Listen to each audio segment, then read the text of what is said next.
Hello everyone, welcome to study wings education. आज के lecture में हम क्या पढ़ेंगे? आज के लेक्चर में हम आपकी डिमांड पे काफ़ी सारे आपके मैसेजेस आ रहे थे, फ़ोन कॉल्स आ रही थी कि सर जो आप क्विक रिवीजन सेशन करा रहे हो इसको थोड़े टाइम के लिए रोक दीजिए और पहले हमें इंडियन पॉलिटिकल सिस्टम वाला यूनिट जो है वो कंप्लीट करवाइए। ये इंडियन पॉलिटिकल सिस्टम वाला जो यूनिट है ये सबसे लेंथी यूनिट है पूरे सिलेबस का। इसमें 5 यूनिट आते हैं और यहाँ से आप काफ़ी सारे क्वेश्चन एक्सपेक्ट कर सकते हैं, जिसमें Indian political system means Indian polity, Indian constitution, India की गवर्नमेंट, डिटेल में हम कवर करेंगे हैज़ पर सिलेबस, जिसमें 5 यूनिट आते हैं। कौन कौन से? फर्स्ट यूनिट है इसका, जिसमें हम कवर करेंगे इंट्रोडक्शन टू इंडियन कॉन्स्टिट्यूशन, जिसमें हमारा फर्स्ट सब यूनिट होगा इंडियन कॉन्स्टिट्यूशन, इंडियन कॉन्स्टिट्यूशन का इवोल्यूशन, आइडियोलॉजी, फीचर, फिर Indian federalism, structure, nature, emerging trends, fundamental rights, DPSP, fundamental duties. यहाँ से तो 100% क्वेश्चन आप एक्सपेक्ट कर सकते हैं। फिर amendment of constitution, provisions, procedure. फिर सेकंड यूनिट है जिसमें हम पढ़ेंगे गवर्नमेंट स्ट्रक्चर एंड फंक्शन। ये सारे सब यूनिट हम डिटेल में कवर करेंगे। फिर पॉलिटिकल प्रोसेस का यूनिट है, जिसमें ये सारे के सारे सब यूनिट्स हम डिटेल में कवर करेंगे। फिर changing trends in Indian politics, बहुत इंपॉर्टेंट यूनिट है, इसके भी सारे के सारे सब यूनिट्स हम डिटेल में कवर करेंगे। फिर एंड पे role of governance and recent developments and trends, ये तो बहुत ही इंपॉर्टेंट यूनिट है, तो ये भी हम डिटेल में कवर करेंगे। तो ये जो लास्ट यूनिट है, जो अपने आप में यूनिट नहीं कह सकते हम, इंडियन पॉलिटिकल सिस्टम पूरे का पूरा एक सब्जेक्ट है जिसमें 5 यूनिट आते हैं। तो इस 5 यूनिट में से आप एक्सपेक्ट कर सकते हैं कि एग्ज़ाम में आपके 10 से 15 क्वेश्चन तो पूछे जाएंगे। मीन्स पूरे के पूरे सिलेबस का ऑलमोस्ट 15 से 20% भी आ सकता है। अगर 100 क्वेश्चन होंगे आपके एग्ज़ाम में, तो 15 या 20 क्वेश्चन, मिनिमम 10 समझ लो, मैक्सिमम 20 यहाँ से तो आने ही आने हैं। फैक्चुअल क्वेश्चन आते हैं और फैक्चुअल क्वेश्चन जो होते हैं वो मोस्टली गलत होने के चांसेस रहते हैं। ठीक है, so let's start today's lecture. आज के लेक्चर में हम क्या पढ़ेंगे? आज के लेक्चर में हम अपना फर्स्ट वाला सब यूनिट स्टार्ट करेंगे, जो कि है इंडियन कॉन्स्टिट्यूशन। इंडियन कॉन्स्टिट्यूशन का इवोल्यूशन, आइडियोलॉजी और फीचर। ये जितने भी सब यूनिट हैं, इनमें से सबसे लेंथी और सबसे बोरिंग वाला यही सब यूनिट होता है, क्योंकि इसमें हम सारे के सारे ऑलमोस्ट 20 एक्ट्स पढ़ते हैं। तो एक्ट्स जो हैं, ये इंडियन पॉलिटी का सबसे बोरिंग, सबसे टफ वाला सब यूनिट माना जाता है। बट आज के इस लेक्चर के बाद आपको ये टफ बिल्कुल नहीं लगेगा, ये मेरी गारंटी है। आपके टिप्स पे हो जाएगा। बस आपने करना क्या है, स्टार्टिंग से लेके एंड तक लेक्चर जो है वो पूरा डिटेल में सुनना है। कोई नोट्स बनाने की ज़रूरत नहीं है, नोट्स आपको मिल जाएंगे। हमारे सारे के सारे नोट्स जितने भी अभी तक हमने लेक्चर लिए हैं वो सारे आपको मिल जाएंगे। आपने हमें व्हाट्सअप करना है, व्हाट्सअप नंबर डिस्क्रिप्शन में मेंशन है। बड़ी नॉमिनल फ़ी है, ये आप पे करोगे तो हम आपको एक ग्रुप में ऐड करेंगे जहां आपको सारे के सारे नोट्स मिल जाएंगे। ठीक है, so let's start today's lecture. ये इस सीरीज़ का लेक्चर नंबर 128 है। अगर आपने हमारे प्रीवियस लेक्चर नहीं देखे तो आपसे रिक्वेस्ट है कि प्लेलिस्ट में जाएं या डिस्क्रिप्शन में प्लेलिस्ट हमारी मेंशन है, तो लेक्चर नंबर 1 से स्टार्ट करें और सीक्वेंस में यहाँ तक आएँ। काफ़ी सारे यूनिट्स, काफ़ी सारा सिलेबस हम ऑलरेडी कवर करवा चुके हैं। ठीक है, ये जो आज का लेक्चर है, आज का सब यूनिट है, जो फर्स्ट सब यूनिट है इंडियन पॉलिटिकल सिस्टम का, इसमें अपने आप में 3 टॉपिक्स हैं। पहला, कॉन्स्टिट्यूशन, इंडियन कॉन्स्टिट्यूशन का इवोल्यूशन, इवॉल्व कैसे होता है, इंडियन कॉन्स्टिट्यूशन की आइडियोलॉजी और इंडियन कॉन्स्टिट्यूशन के फीचर्स, जिसमें सबसे लेंथी ये फर्स्ट वाला होगा। ऑलमोस्ट 80% यही होगा, तो 10% ये, तो 10% फीचर्स वाला। ठीक है, तो सबसे पहले हम क्या कवर करेंगे? हम सबसे पहले कवर करेंगे constitution and evolution of Indian constitution. India की कॉन्स्टिट्यूशन के बारे में ब्रीफ में थोड़ा सा जानेंगे और फिर हम डिटेल में देखेंगे कि जो आज हमारा कॉन्स्टिट्यूशन है, जो आज जो हमारा लेंथीएस्ट या लॉन्गेस्ट रिटन कॉन्स्टिट्यूशन है वर्ल्ड का longest constitution longest written constitution India का कॉन्स्टिट्यूशन है। तो ये इतना बड़ा कॉन्स्टिट्यूशन इवाल्व कहाँ से हुआ, क्या इसमें क्या क्या इसकी हिस्ट्री क्या रही, कैसे कैसे ये इवाल्व हुआ, ठीक है। तो सबसे पहले जानते हैं कॉन्स्टिट्यूशन होता क्या है। तो कॉन्स्टिट्यूशन क्या होता है? Constitution is the fundamental law, ये एक फंडामेंटल लॉ है या सेट ऑफ बेसिक प्रिंसिपल्स हैं। कौन से प्रिंसिपल्स? जिन प्रिंसिपल्स या जिन लॉज के द्वारा क्या होगा, एक कंट्री या एक स्टेट गवर्न होगी। मतलब किसी स्टेट, किसी कंट्री की गवर्नमेंट कैसे चलानी है, वो कुछ प्रिंसिपल्स पे बेस्ड होती है। वो प्रिंसिपल्स जो होते हैं वो उस कंट्री के फंडामेंटल लॉ होते हैं। तो इसी को हम कहते हैं कॉन्स्टिट्यूशन, ठीक है। कोई भी अगर गवर्नमेंट होती है, किसी भी गवर्नमेंट की ऑर्गेनाइजेशन 3 पिलर्स में डिवाइड होती है। कौन कौन से 3 पिलर्स होते हैं?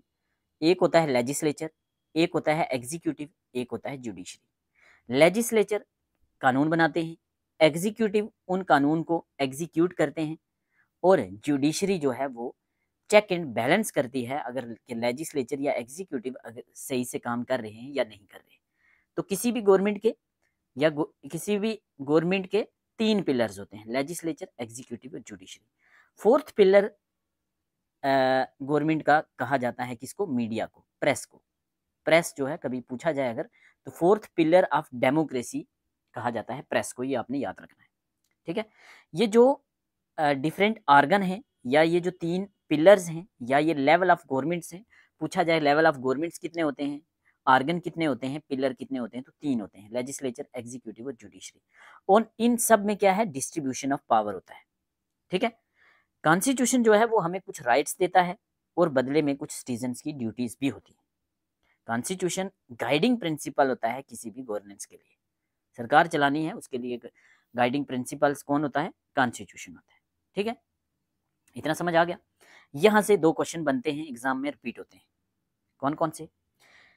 पहला तो आपको पता होना चाहिए कि दुनिया का लॉन्गेस्ट रिटन कॉन्स्टिट्यूशन जो वर्ल्ड का है वो इंडियन कॉन्स्टिट्यूशन है, फर्स्ट क्वेश्चन। सेकंड क्वेश्चन पूछा जाता है कि इंडिया का कॉन्स्टिट्यूशन अडॉप्ट कब हुआ था। तो इंडिया का कॉन्स्टिट्यूशन अडॉप्ट हुआ था 26 जनवरी 1949 को, और ये इन्फोर्स हुआ था या केम इनटू फोर्स हुआ था, फुली इन्फोर्स हुआ था 26 जनवरी 1950 को। ये 2 क्वेश्चन एग्जाम में कंफ्यूज करते हैं। हमारा कॉन्स्टिट्यूशन रेडी हो गया, बन के तैयार हो गया, मीन्स तैयार हुआ जब, तो हमने अडॉप्ट किया। कब अडॉप्ट किया? 26 जनवरी 1949 को। बट ये सारे के सारे प्रोविजन इंडियन कॉन्स्टिट्यूशन के लागू नहीं हुए थे। फुली एनफोर्स कब हुआ था? 26 जनवरी 1950 को क्वेश्चन पूछा जाता है, ठीक है। Indian constitution went into affect, कब केम इनटू अफेक्ट हुआ? 26 जनवरी 1950 को। क्यों हुआ भाई? जब 26 नवंबर 1949 को बन के रेडी हो गया था, तो क्या जरूरत पड़ गई हमें 26 जनवरी तक वेट करने की? क्यों? क्योंकि इंडियन नेशनल कांग्रेस ने पूर्ण स्वराज डिक्लेरेशन किया था कब? 1930 के लाहौर सेशन में।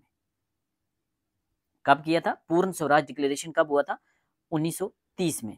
1930 से कांग्रेस के जो लाहौर सेशन 1929 में हुआ था, उसी में डिसाइड हो गया था कि नेक्स्ट ईयर से हम हर साल 26 जनवरी को आज़ादी का दिन मनाएंगे, ठीक है। 26 जनवरी 1930 को पूर्ण स्वराज डिक्लेरेशन हुआ, जब डिसाइड हुआ कि 26 जनवरी को हम आज़ादी का दिन मनाएंगे, और तब से लेके जब तक हमें आज़ादी मिलती, 26 जनवरी का दिन जो था वो मनाया जाता था, एक आज़ादी का दिन, अंग्रेज़ों पे प्रेशर डालने के लिए। तो इस दिन को ट्रिब्यूट देने के लिए, इस दिन को ऑनर करने के लिए हमने 26 जनवरी 1950 का दिन चुना, और इसी दिन को कहा जाता है क्या? Republic day.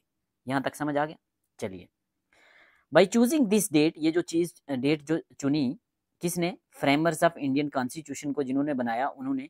क्योंकि ताकि constitution symbolised India's successful transition from British dominion to, कि हम अंग्रेज़ों से आज़ाद हुए, हम अंग्रेज़ों से आज़ाद हुए किसमें? एक सॉवरन कंट्री में, एक डेमोक्रेटिक रिपब्लिक में, और इसी दिन को हमने रिपब्लिक डे के तौर पे मनाना स्टार्ट किया, ठीक है। तो यहाँ से क्या क्या डेट इंपॉर्टेंट होगी? एक हमने पढ़ लिया कॉन्स्टिट्यूशन क्या है, 3 पिलर हैं, लेजिस्लेचर, एग्जीक्यूटिव, जुडिशरी, तीनों में पावर्स का डिस्ट्रीब्यूशन है। कॉन्स्टिट्यूशन हमें कुछ राइट्स देता है और हमारी ड्यूटीज भी हैं, ये गाइडिंग प्रिंसिपल्स है। लॉन्गेस्ट रिटन कॉन्स्टिट्यूशन है इंडिया का।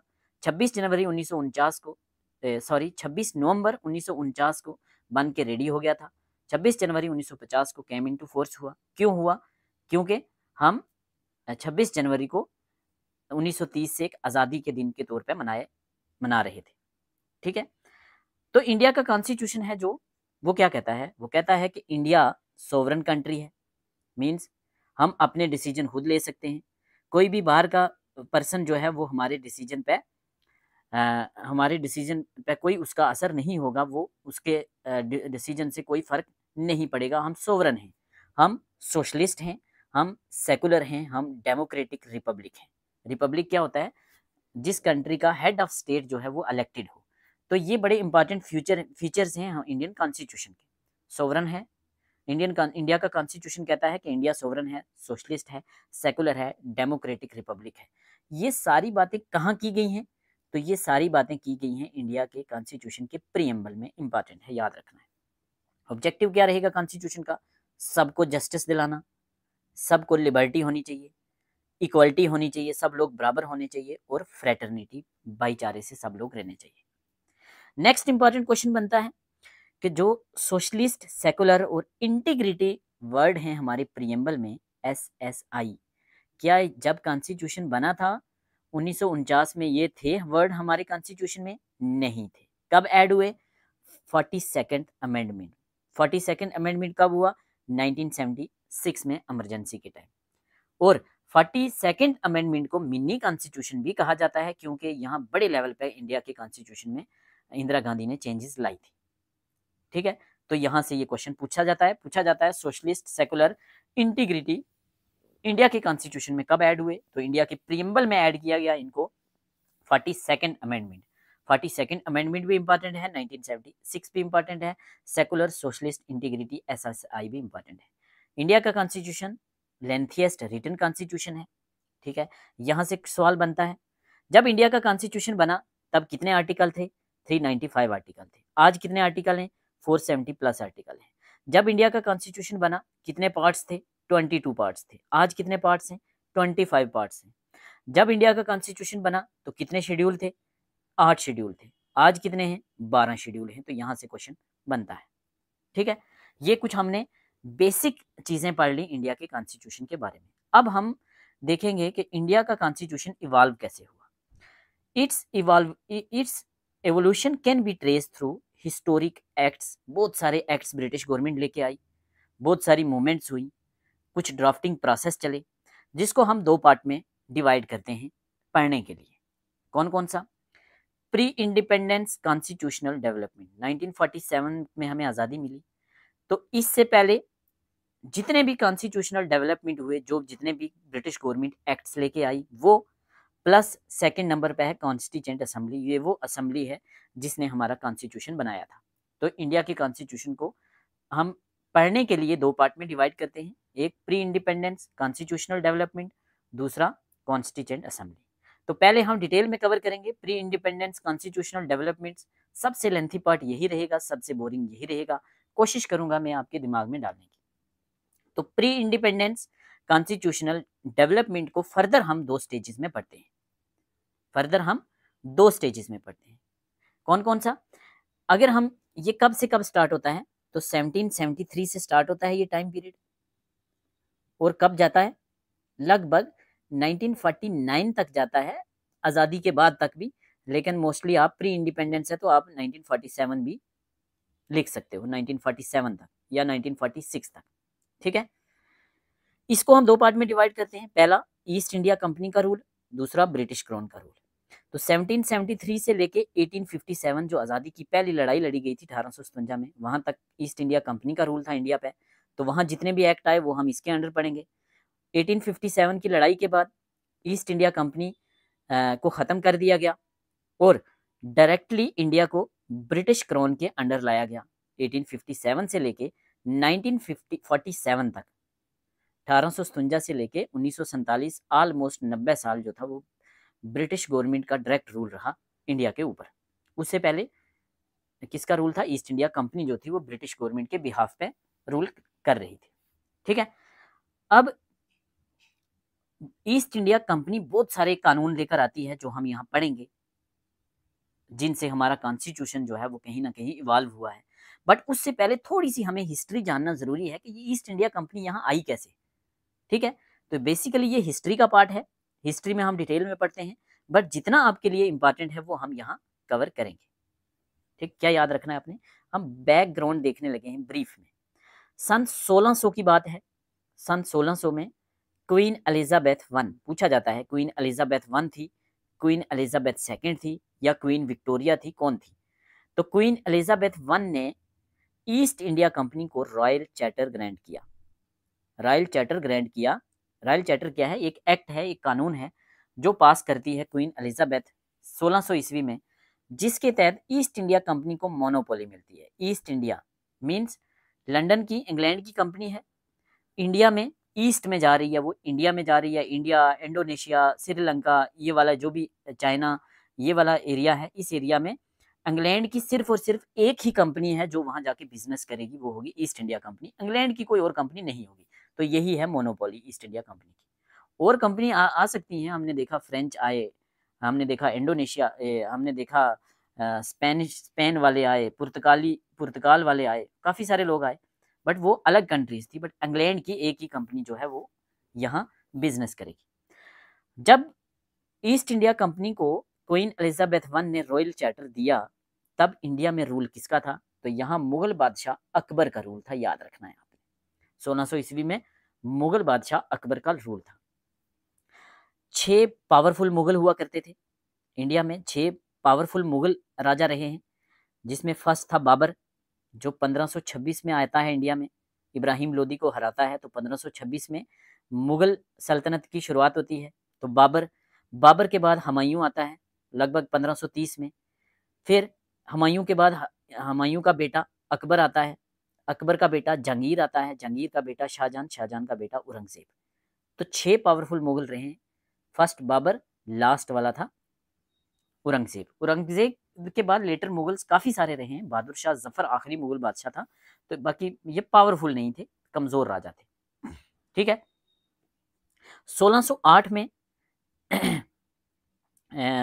कैप्टन विलियम हाकिन इंडिया में आते हैं। कैप्टन विलियम हाकिन जो जहाज इंडिया में लेकर आए थे, जो शिप लेकर आए थे, उसका नाम था शिप हेक्टर। कौन बनेगा करोड़पति में, ये क्वेश्चन पूछा गया है, कुछ 1 करोड़ का क्वेश्चन था शायद, कि जो इंडिया में अंग्रेज़ों की पहली शिप आई थी हेक्टर, उसके कमांडर कौन थे? तो कैप्टन विलियम हाकिन थे, शिप का नाम हेक्टर था। सूरत में आते हैं ये, जहांगीर के कोर्ट में आते हैं, और जहांगीर को कहते हैं कि हमें एक ट्रेडिंग फैक्ट्री लगाने की परमिशन दी जाए सूरत में। ट्रेडिंग फैक्ट्री क्या है? एक गोदान या एक वेयर हाउस टाइप, जहां हम कुछ सामान जो यहाँ से खरीदेंगे, मसाले वगैरह जो यहाँ से वास्को डी गामा लेकर गया था, उसने काफ़ी ज़्यादा पैसा कमाया, तो हम भी वैसा बिजनेस करेंगे, तो मुझे परमिशन दी जाए। तो ईस्ट इंडिया कंपनी को परमिशन नहीं मिलती, कैप्टन विलियम हाकिन को परमिशन नहीं मिलती। क्यों नहीं मिलती? इसलिए नहीं मिलती क्योंकि जो मुगलों के ऊपर पुर्तगालियों का काफ़ी ज़्यादा दबदबा था, स्ट्रांग अपोजिशन फ्रॉम पोर्तुगीज, जिसकी वजह से इनको परमिशन नहीं मिलती। काफ़ी मिन्नताजी करते हैं, नहीं मिलती, इनको वापस भेज दिया जाता है। इसलिए वो साउथ इंडिया में, जहां मुगल्स का डायरेक्ट रूल नहीं था, साउथ इंडिया में मछलीपट्टनम या मसूलीपट्टनम नाम की जगह पे एक टेम्परेरी फैक्ट्री लगाते हैं 1611 में। तो फर्स्ट फैक्ट्री इंडिया में जो लगाई वो टेम्परेरी फैक्ट्री थी, वो साउथ इंडिया में लगी थी 1611 में, याद रखना। पहली फैक्ट्री सूरत में नहीं थी, साउथ इंडिया में थी, टेम्परेरी फैक्ट्री थी मसूलीपट्टनम में। ठीक है,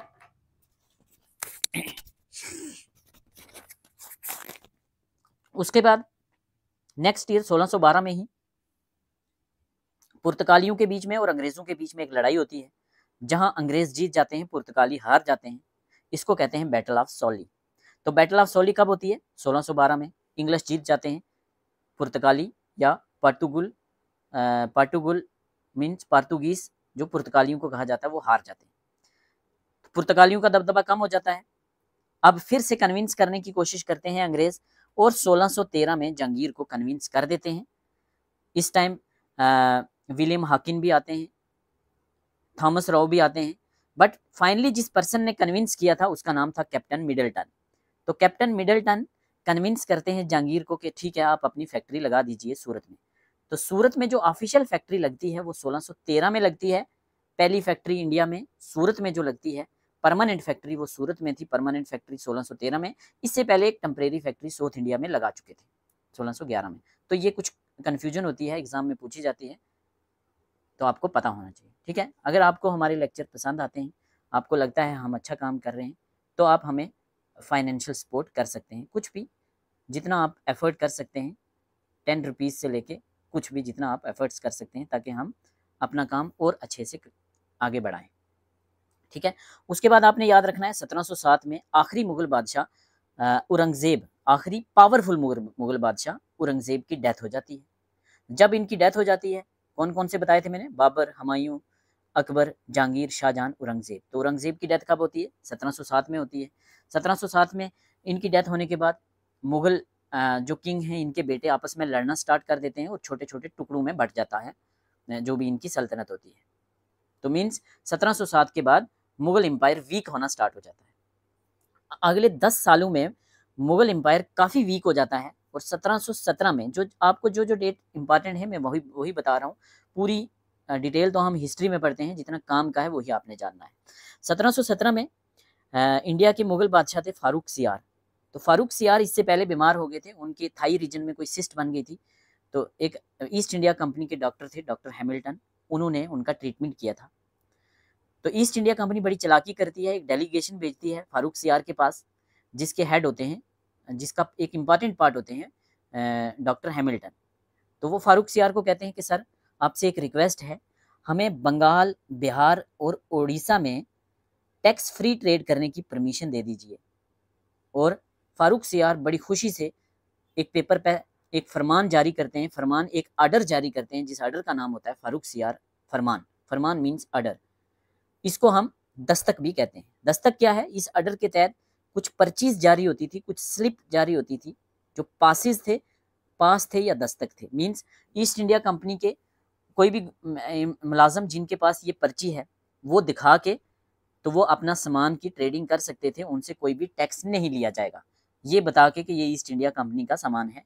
सिंपल भाषा में पासिस या दस्तक यही है। तो फारूक सियार का फरमान 1717 क्या करता है? ईस्ट इंडिया कंपनी को बंगाल, बिहार और उड़ीसा में टैक्स फ्री ट्रेड करने की परमिशन दे देता है।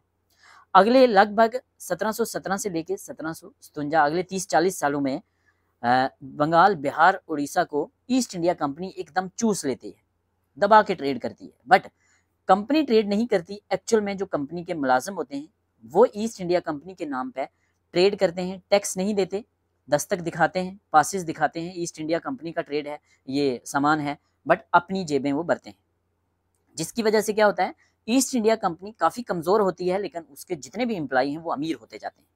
तो ये चीज़ें देख के 1757 में 56 में ऑलमोस्ट सिराजुद्दौला नाम का एक यंग नवाब था बंगाल का, जिसको ये चीज़ बर्दाश्त नहीं होती।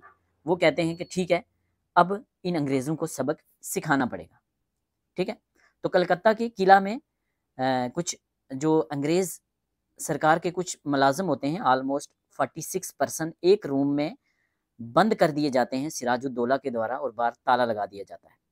तो 20-22 फीट के कमरे में या 15-20 फीट के कमरे में, या 12 बाई 12 का होगा या 15 बाई 15 का, एक रूम में इतने लगभग 30-40 बंदों को बंद कर दिया जाता है, जहां सफोकेशन से मैक्सिमम लोगों की डेथ हो जाती है।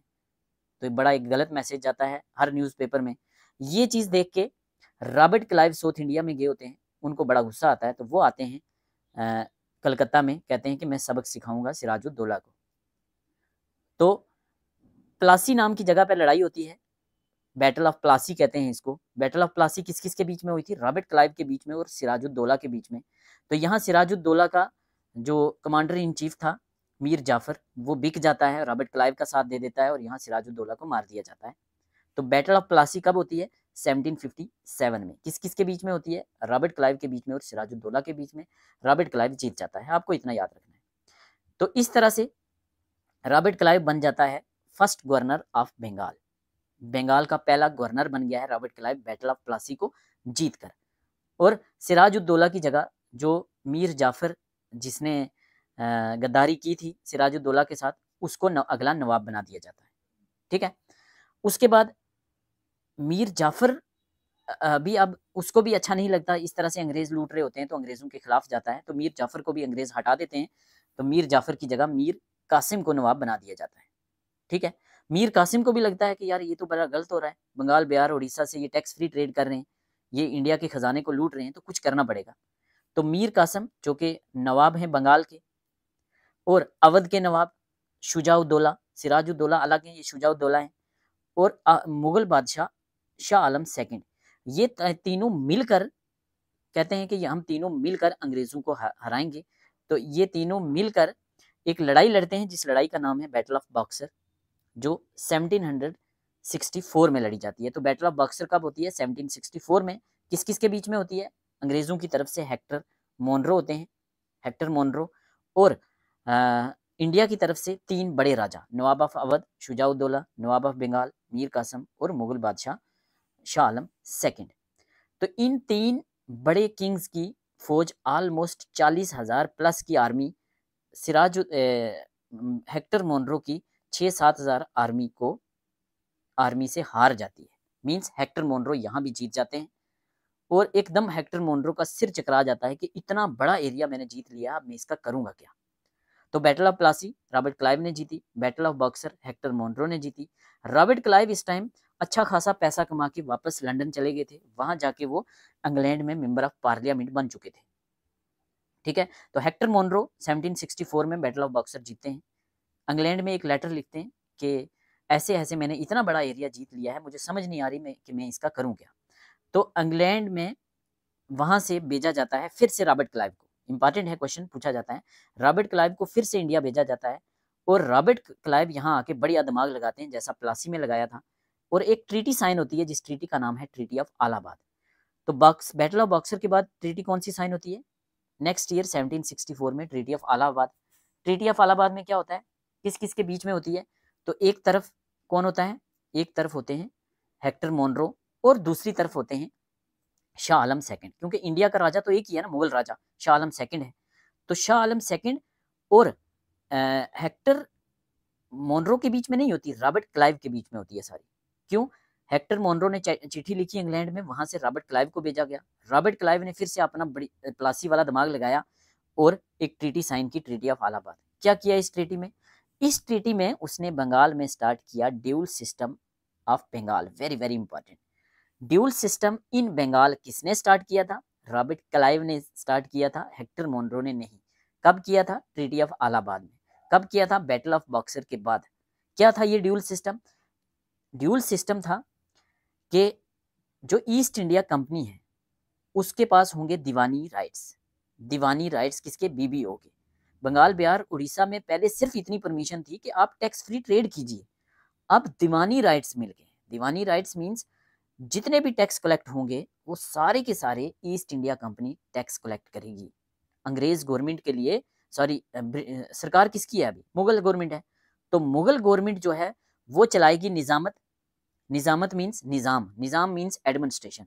तो निजामत कौन चलाएगा? निजामत चलाएगा मुगल बादशाह शाह आलम सेकंड, या इंडिया के पास रहेगी निजामत, और दीवानी राइट्स रहेंगे ईस्ट इंडिया कंपनी के साथ। मीन्स जो खजाना है, जो पैसा है, जो तिजोरी है, वो किसके कब्जे में आ गई है? वो ईस्ट इंडिया कंपनी के पास में आ गई है। एडमिनिस्ट्रेशन चलाएगा कौन? राजा। और राजा को निजामत या एडमिनिस्ट्रेशन चलाने के लिए ईस्ट इंडिया कंपनी सालाना कुछ पैसे दे देगी। तो इसी को कहते हैं ड्यूल सिस्टम ऑफ गवर्नमेंट। तो ड्यूल सिस्टम ऑफ गवर्नमेंट कब आया? 1765 में। ड्यूल सिस्टम ऑफ गवर्नमेंट किसने लाया? रॉबर्ट क्लाइव ने। कौन सी ट्रीटी के तहत? ट्रीटी ऑफ अलाहाबाद के तहत। क्या है dual system? Diwani rights and Nizamat. Nizamat किसके अंडर रहेगी? किंग के अंडर। दीवानी रहेगी ईस्ट इंडिया कंपनी के अंडर। फिर अगला क्वेश्चन पूछा जाता है ड्यूल सिस्टम ऑफ गवर्नमेंट खत्म कब होता है? तो 1773 में, जो हम नेक्स्ट एक्ट पढ़ेंगे इसके तहत ड्यूल सिस्टम खत्म होगा। ठीक है, लॉर्ड वरुण हेस्टिंग करेंगे। तो यहां तक समझ आ गया? थोड़ा बोरिंग जरूर है, आप इसको अच्छे से सुनेंगे तो आपको समझ आ जाएगी। 1600 में ईस्ट इंडिया कंपनी बनती है। 1608 में कैप्टन विलियम हॉकिन आते हैं हेक्टर लेके, परमिशन नहीं मिलती। 1611 में परमिशन नहीं मिलती, मसूलीपट्टनम में टेम्परेरी फैक्ट्री लगती है। 1612 में बैटल ऑफ सॉली होता है, पुर्तगाली हार जाते हैं। 1613 में first permanent factory Surat Gujarat में लगती है कैप्टन मिडलटन के एफर्ट से। ठीक है, 1707 में आखिरी मुगल बादशाह औरंगजेब की डेथ हो जाती है। आखिरी पावरफुल मुगल बादशाह, आखिरी मुगल बादशाह कौन था? बहादुर शाह जफर था। 1857 की लड़ाई तक रहा था वो, बट पावरफुल 6 मुगल बादशाह रहे हैं। हम हिस्ट्री पढ़ेंगे तब आप अच्छे से आपको समझ आएगी। उससे के 10 साल बाद फारूक सियार का फरमान, डेट इंपॉर्टेंट है, मैच करने के लिए आ सकती है। फारूक सियार फरमान 1717 क्या है? इसने बंगाल, बिहार, उड़ीसा में टैक्स फ्री ट्रेड करने का परमिशन दे दिया ईस्ट इंडिया कंपनी को। फिर क्या हुआ? 1757 में battle of Plassey between Robert Clive and Sirajuddaulah, Sirajuddaulah हार जाते हैं। फिर 1764 में बैटल ऑफ बॉक्सर, किस किस के बीच में? ईस्ट इंडिया कंपनी की तरफ से थे हेक्टर मोनरो और 3 नवाब थे, नवाब ऑफ बंगाल, नवाब ऑफ अवध और मुगल बादशाह शाह आलम सेकंड। इसके 1 साल के बाद ट्रीटी ऑफ इलाहाबाद होती है। 1 साल का टाइम क्यों लगता है? क्योंकि चिट्ठी को आने जाने में वक्त लगा। कौन आता है वहां से? फिर से रॉबर्ट क्लाइव आते हैं। क्या होता है यहाँ? ड्यूल सिस्टम स्टार्ट होता है। दीवानी राइट रहेंगे ईस्ट इंडिया कंपनी के पास, निजामत रहेगी राजा के पास। ये है ड्यूल गवर्नमेंट। किसने लाया था? रॉबर्ट क्लाइव ने लाया था। खत्म कौन करेगा? खत्म करेगा वरुण हेस्टिंग। कब करेगा? 1773 में। ठीक है, अब आगे हम डिटेल में चीजें देखते हैं। यहाँ से constitutional development east India Company के अंडर जो है स्टार्ट होगी। 1773 से लेके 1857 तक जितने भी एक्ट्स होंगे वो यहाँ हम सारे देखेंगे। फर्स्ट एक्ट जो आता है वो आता है Regulating Act of 1773। Dual system आ गया। पहले क्या था? पहले बंगाल, बिहार, उड़ीसा में टैक्स फ्री ट्रेड के नाम पर लूट रहे थे ईस्ट इंडिया कंपनी के एम्प्लॉइज। उसके बाद दीवानी राइट्स मिल गए तो और लूटने लगे। इतने ज्यादा लूटा कि लंदन में जाके ब्रिटिश इंग्लैंड की गवर्नमेंट के पास ये अर्जी डालते हैं ईस्ट इंडिया कंपनी वाले कि हमारी कंपनी कोलैप्स होने वाली है, हमें कुछ लोन दीजिए। तो वहाँ की पार्लियामेंट तो परेशान हो जाती है कि वहाँ के लोग यहाँ आके पार्लियामेंट में एमपी बन रहे हैं, इतना पैसा ला रहे हैं, तो कंपनी कैसे डूब रही है? इसका मतलब कुछ ना कुछ गड़बड़ है। तो उनको पता चला वो गड़बड़ गया थी, वो थी करप्शन। वहाँ के ईस्ट इंडिया कंपनी के एम्प्लॉय रज के करप्शन करते थे। तो ईस्ट इंडिया कंपनी के ऊपर लगाम कसने के लिए जो सबसे पहला एक्ट आता है उस एक्ट का नाम है रेगुलेटिंग एक्ट ऑफ 1773। आपने सिर्फ ये एक एक्ट याद रखना है, आगे वाले सारे इंपॉर्टेंट एक्ट आपको अपने आप याद हो जाएंगे। कैसे? एक डेट याद रखनी है आपने 1773 की। 1773 में कौन सा एक्ट आया? रेगुलेटिंग एक्ट आया। उसके अलावा क्या याद रखना है? उसके अलावा आपने ये याद रखना है RS-पुरा C4, RSP C4। R for Regulating act, S for settlement act, P for पिट्स India act, C for charter act. Charter act 4 आएंगे। चार्टर एक्ट कितने आएंगे? 4 आएंगे। कैसे याद रखेंगे हम? सबसे पहले याद रखेंगे हम रेगुलेटिंग एक्ट कब आता है? 1773 में। तो R कब आया? 1773 में। इसके बाद क्या है? S कब आएगा? S आएगा 939, याद रखेंगे। 1773 में 9 ऐड करेंगे हम। तो 1773 में 9 ऐड किए तो कितना हुआ? 1781। तो 1781 में आएगा हमारा सेटलमेंट एक्ट। फिर सेटलमेंट एक्ट में ये 3 ऐड करेंगे तो नेक्स्ट एक्ट आएगा। उसके बीच में 9 ऐड करेंगे तो नेक्स्ट एक्ट आएगा। उसके बाद हर 20-20 साल के बाद एक्ट आएंगे। ठीक है, तो याद कैसे करना है आपने? आपको सिंपल क्या याद रखना है? पहला आपको याद रखना है रेगुलेटिंग एक्ट 1773 का। उसके बाद आपको RS-पुरा C4, RSP C4। 1773 में आपने याद रखना है फिर 939। 1773 में पहले 9 ऐड करेंगे तो S वाला एक्ट आ जाएगा, उसमें 3 एक्ट करेंगे ऐड करेंगे तो P वाला एक्ट आ जाएगा, उसमें 9 ऐड करेंगे तो पहला चार्टर एक्ट आ जाएगा। तो पहले चार्टर एक्ट के बाद फिर 20 फिर 20 फिर 20 ऐड करेंगे। ठीक है, तो सबसे पहला एक्ट है रेगुलेटिंग एक्ट ऑफ 1773। क्वेश्चन पूछा जाता है फर्स्ट अटेम्प्ट क्या था ईस्ट इंडिया कंपनी की तरफ, ईस्ट इंडिया कंपनी को रेगुलेट करने के लिए? तो फर्स्ट एक्ट जो था वो कौन सा था? 1773। ठीक है, first attack act by East India Company to regulate affairs in India. Actual में ये एक्ट जो था ये ब्रिटिश गवर्नमेंट ला रही थी, ईस्ट इंडिया कंपनी नहीं ला रही थी। ये फर्स्ट एक्ट जो था ब्रिटिश गवर्नमेंट का था। तो ब्रिटिश गवर्नमेंट ने इंडिया में जो एडमिनिस्ट्रेशन की एक नींव रखी थी वो कौन से एक्ट के तहत रखी थी? वो था रेगुलेटिंग एक्ट ऑफ 1773। और क्या याद रखना है? और क्वेश्चन पूछा जाता है इंडिया में फर्स्ट सुप्रीम कोर्ट कब स्टैब्लिश किया गया था? तो फर्स्ट सुप्रीम कोर्ट 1774 में। 1774 में कहाँ? कलकत्ता में। कब? 1774 में। कितने जजेस थे? 3+1 मीन 3 जज 1 चीफ जस्टिस, टोटल 4 जज। First chief justice of India कौन बने? Elijah Impey. अलीजा एम्फे बने first chief justice of India. ठीक है, जो ड्यूल सिस्टम था, जो dual system of government Bengal में आया था, दीवानी राइट और निजामत राइट वाला, निजामत राजा के पास, दीवानी ईस्ट इंडिया कंपनी के पास, रॉबर्ट क्लाइव ने जो लाया था ट्रीटी ऑफ इलाहाबाद के बाद, उसको खत्म कर दिया कौन से एक्ट ने? रेगुलेटिंग एक्ट ऑफ 1773 ने। रेगुलेटिंग एक्ट ऑफ 1773 में। ठीक है, कौन थे? लॉर्ड वरन हेस्टिंग। लॉर्ड वरन हेस्टिंग। तो ड्यूल सिस्टम ऑफ गवर्नमेंट कौन से एक्ट ने खत्म किया? Regulating Act of 1773। कौन था गवर्नर बंगाल का? गवर्नर जनरल ऑफ बंगाल या गवर्नर ऑफ बंगाल कौन था? अभी देखेंगे गवर्नर जनरल था या गवर्नर था। कौन था? Lord Warren Hasting. और क्या किया इस एक्ट ने? जो गवर्नर ऑफ बंगाल था, गवर्नर ऑफ बंगाल, उसको प्रमोट करके बना दिया गया governor general of Bengal. Governor of Bengal को प्रमोट करके बना दिया गया गवर्नर जनरल ऑफ बंगाल। पूछा जाता है कौन से एक्ट के द्वारा governor of Bengal governor general of Bengal बन गया? ठीक है, तो रेगुलेटिंग एक्ट ऑफ 1773। इस टाइम क्या था? 3 प्रोविंस हुआ करते थे ब्रिटिश गवर्नमेंट के इंडिया में, एक बंगाल, बॉम्बे और मद्रास। तो तीनों में एक एक गवर्नर बैठता था। गवर्नर ऑफ बंगाल, तो governor of Madras, governor of Madras, Bombay और कलकत्ता। ठीक है, तो जो कलकत्ता मीन्स बंगाल, जो बंगाल वाला था उसकी पोस्ट को बढ़ा दिया, उसको बना दिया गवर्नर जनरल। तो जो गवर्नर जनरल होगा, जो दूसरे जो 2 प्रोविंसेस थे वो भी उसी के अंडर आएंगे। तो गवर्नर ऑफ बॉम्बे और गवर्नर ऑफ मद्रास जो है वो सबॉर्डिनेट हो गए गवर्नर जनरल ऑफ बंगाल के। और इसको असिस्ट करने के लिए एक काउंसिल बना दी गई जिसमें 4 मेंबर थे, इंपॉर्टेंट है। एग्जीक्यूटिव काउंसिल बना दी गई 4 मेंबर की। कौन से एक्ट में? 1773 में। तो first governor general of Bengal कोई पूछे तो Lord Warren Hasting. Last governor Bengal का कौन था? बंगाल का लास्ट गवर्नर वही होगा जो गवर्नर जनरल बनेगा। तो लॉर्ड वरुण हेस्टिंग जो कि लास्ट गवर्नर थे बंगाल के, वो बन गए गवर्नर जनरल ऑफ बंगाल। ठीक है, अब जो जो गवर्नर जनरल ऑफ बंगाल हैं ये रिपोर्ट करेंगे सीधे सीधे कोर्ट ऑफ डायरेक्टर्स को। ये कोर्ट ऑफ डायरेक्टर्स कहाँ बैठ रहे हैं? ये कोर्ट ऑफ डायरेक्टर एक गवर्निंग बॉडी है जो लंदन में बैठ रही है। कोर्ट ऑफ डायरेक्टर्स में कौन है? ये शेयर होल्डर है ईस्ट इंडिया कंपनी के, जिन्होंने वहां जो कंपनी में जिन्होंने पैसा लगाया हुआ है, कोर्ट ऑफ डायरेक्टर्स। तो कितने डायरेक्टर्स थे? टोटल 24 थे। ये क्या देखते थे? रेवेन्यू, सिविल और मिलिट्री अफेयर जो थे इंडिया के रिस्पेक्ट में ईस्ट इंडिया कंपनी को लेके वो देखते थे। और ये आगे रिपोर्ट करते थे पार्लियामेंट ऑफ इंग्लैंड को, ब्रिटिश पार्लियामेंट को इंग्लैंड में। और इस एक्ट ने क्या किया? कौन से एक्ट ने ईस्ट इंडिया कंपनी के मुलाजमों पर रोक लगा दी कि वो कोई भी ना तो प्राइवेट बिजनेस करेंगे ना किसी राजा से कोई गिफ्ट लेंगे। ठीक है, इस एक्ट के टाइम गवर्नर कौन था? Governor general Lord Warren Hasting थे। 1772 में ये गवर्नर बने थे, 1773 में गवर्नर जनरल बने थे, 1785 तक रहते हैं। तो ये था कंप्लीट फर्स्ट एक्ट जो कि था रेगुलेटिंग एक्ट ऑफ 1773। इंपॉर्टेंट है। क्या क्या पॉइंट इंपॉर्टेंट है? 10 सेकंड में रिवाइज करते हैं। रेगुलेटिंग एक्ट ऑफ 1773, ठीक है, first act regulating Act of 1773 जिसने नींव रखी ब्रिटिश एडमिनिस्ट्रेशन की इंडिया में। इसी के तहत next year first supreme court बनता है इंडिया में। अलीजा एम्फे उसके CJI बनते हैं, चीफ जस्टिस बनते हैं। 3+1 जजेस होते हैं। ड्यूल सिस्टम को खत्म किया जाता है। गवर्नर ऑफ बंगाल को गवर्नर जनरल ऑफ बंगाल बनाया जाता है, जिसके पास एग्जीक्यूटिव काउंसिल है 4 मेंबर की। और गवर्नर ऑफ मद्रास और बम्बे इसी के अंडर आते हैं। तो first governor general of Bengal Warren Hasting, last governor of Bengal Warren Hasting. ये गवर्नर जनरल ऑफ बंगाल किसको रिपोर्ट करता है? COD को, कोर्ट ऑफ डायरेक्टर्स को। कितने कोर्ट ऑफ डायरेक्टर्स हैं? 24। कहाँ बैठते हैं?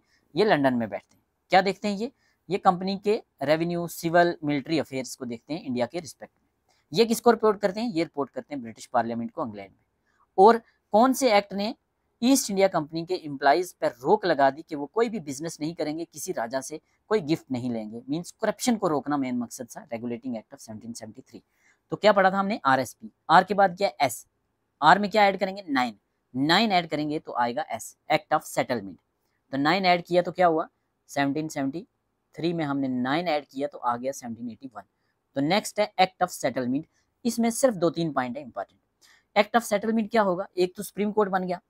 अब सुप्रीम कोर्ट बड़ा है या गवर्नर जनरल बड़ा है, इन दोनों के बीच में टसल चलती रहती थी। फिर जो गवर्नर ऑफ बम्बे और मद्रास थे ये बात नहीं मानते थे गवर्नर जनरल की। ये इनको लगता था कि कल तक हम बराबर थे, ये हमारे ऊपर हुक्म चला रहा है। तो ये काफ़ी सारी कंप्लेंट्स जो थी ये ब्रिटिश पार्लियामेंट में, इंग्लैंड में काफ़ी सारी कंप्लेंट्स होती हैं। इन कंप्लेंट्स को एड्रेस करने के लिए एक कमेटी बनाई जाती है। ब्रिटिश पार्लियामेंट ने एक कमेटी बनाई जिस कमेटी का नाम था टुचेट कमेटी। Very very important. तो टुचेट कमेटी क्या थी? टुचेट कमेटी जो इनकी ग्रेवियंसेस थी सुप्रीम कोर्ट और गवर्नर जनरल और governor of Madras and Bombay, इनको एड्रेस करने के लिए जो कमेटी बनाई थी उसका नाम था टुचेट कमेटी। ठीक है, एक्ट कब आया? तब गवर्नर जनरल कौन था? वरुण हेस्टिंग। पढ़ चुके हैं ऊपर, 1772 से 1785 तक इसका टाइम पीरियड रहता है। क्या करेगा ये सेटलमेंट करेगा सुप्रीम कोर्ट के बीच में और गवर्नर जनरल ऑफ बंगाल के बीच में, और गवर्नर जनरल ऑफ बंगाल और governor of of Bombay and Madras के बीच में जो प्रॉब्लम चल रही है उनको एड्रेस करेगा। कौन सी कमेटी ने रिकमेंड किया? टुचट कमेटी ने। ठीक है, कौन बड़ा है? तो इस एक्ट ने बोला जनाब सुप्रीम कोर्ट बड़ा नहीं, गवर्नर जनरल ऑफ बंगाल बड़ा है। तो गवर्नर जनरल ऑफ बंगाल को बना दिया सुपीरियर सुप्रीम कोर्ट से, और जो मद्रास और बम्बे वाले गवर्नर हैं वो भी इसके अंडर हैं, सुप्रीम कोर्ट भी इसी के अंडर है। ठीक है, सुप्रीम कोर्ट को और बोला कि आप इंडिया के रिलीजियस और ट्रेडिशनल मैटर में इंटरफेयर बिल्कुल नहीं करेंगे। तो ये था act of settlement. Act of settlement कब आया? 9 साल बाद। कब? 1781 में। कौन थे गवर्नर जनरल? वरुण हेस्टिंग। किस कमेटी ने रिकमेंड किया? टुचट कमेटी। किसने बनाई थी? ब्रिटिश पार्लियामेंट में। ब्रिटिश पार्लियामेंट में कौन से हाउस ने? 2 हाउस होते हैं, जैसे हमारे लोकसभा और राज्यसभा है, वहां हाउस ऑफ लॉर्ड्स ने नहीं, हाउस ऑफ कॉमन्स ने। हाउस ऑफ कॉमन्स में कौन सुपीरियर है? गवर्नर जनरल सुपीरियर है, सुप्रीम कोर्ट नहीं सुपीरियर। और रिलीजियस और ट्रेडिशनल मैटर में इंटरफेयर नहीं किया जाएगा। चलिए आगे। 1781 में हम 3 ऐड करेंगे। कितने ऐड करेंगे? 3 ऐड करेंगे। क्या आ जाएगा? 1784। तो नेक्स्ट आ जाएगा पिट्स India act of 1784। पिट्स India act को पिट्स इंडिया एक्ट क्यों कहते हैं?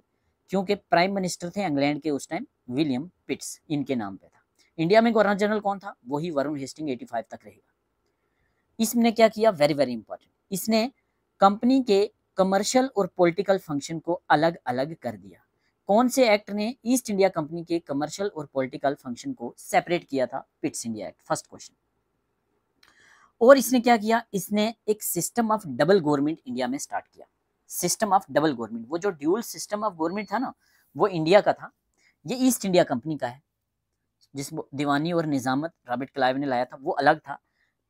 पिट्स इंडिया एक्ट ने क्या एस्टेब्लिश किया? एक सिस्टम ऑफ डबल गवर्नमेंट या ड्यूल गवर्नमेंट। इसमें क्या है?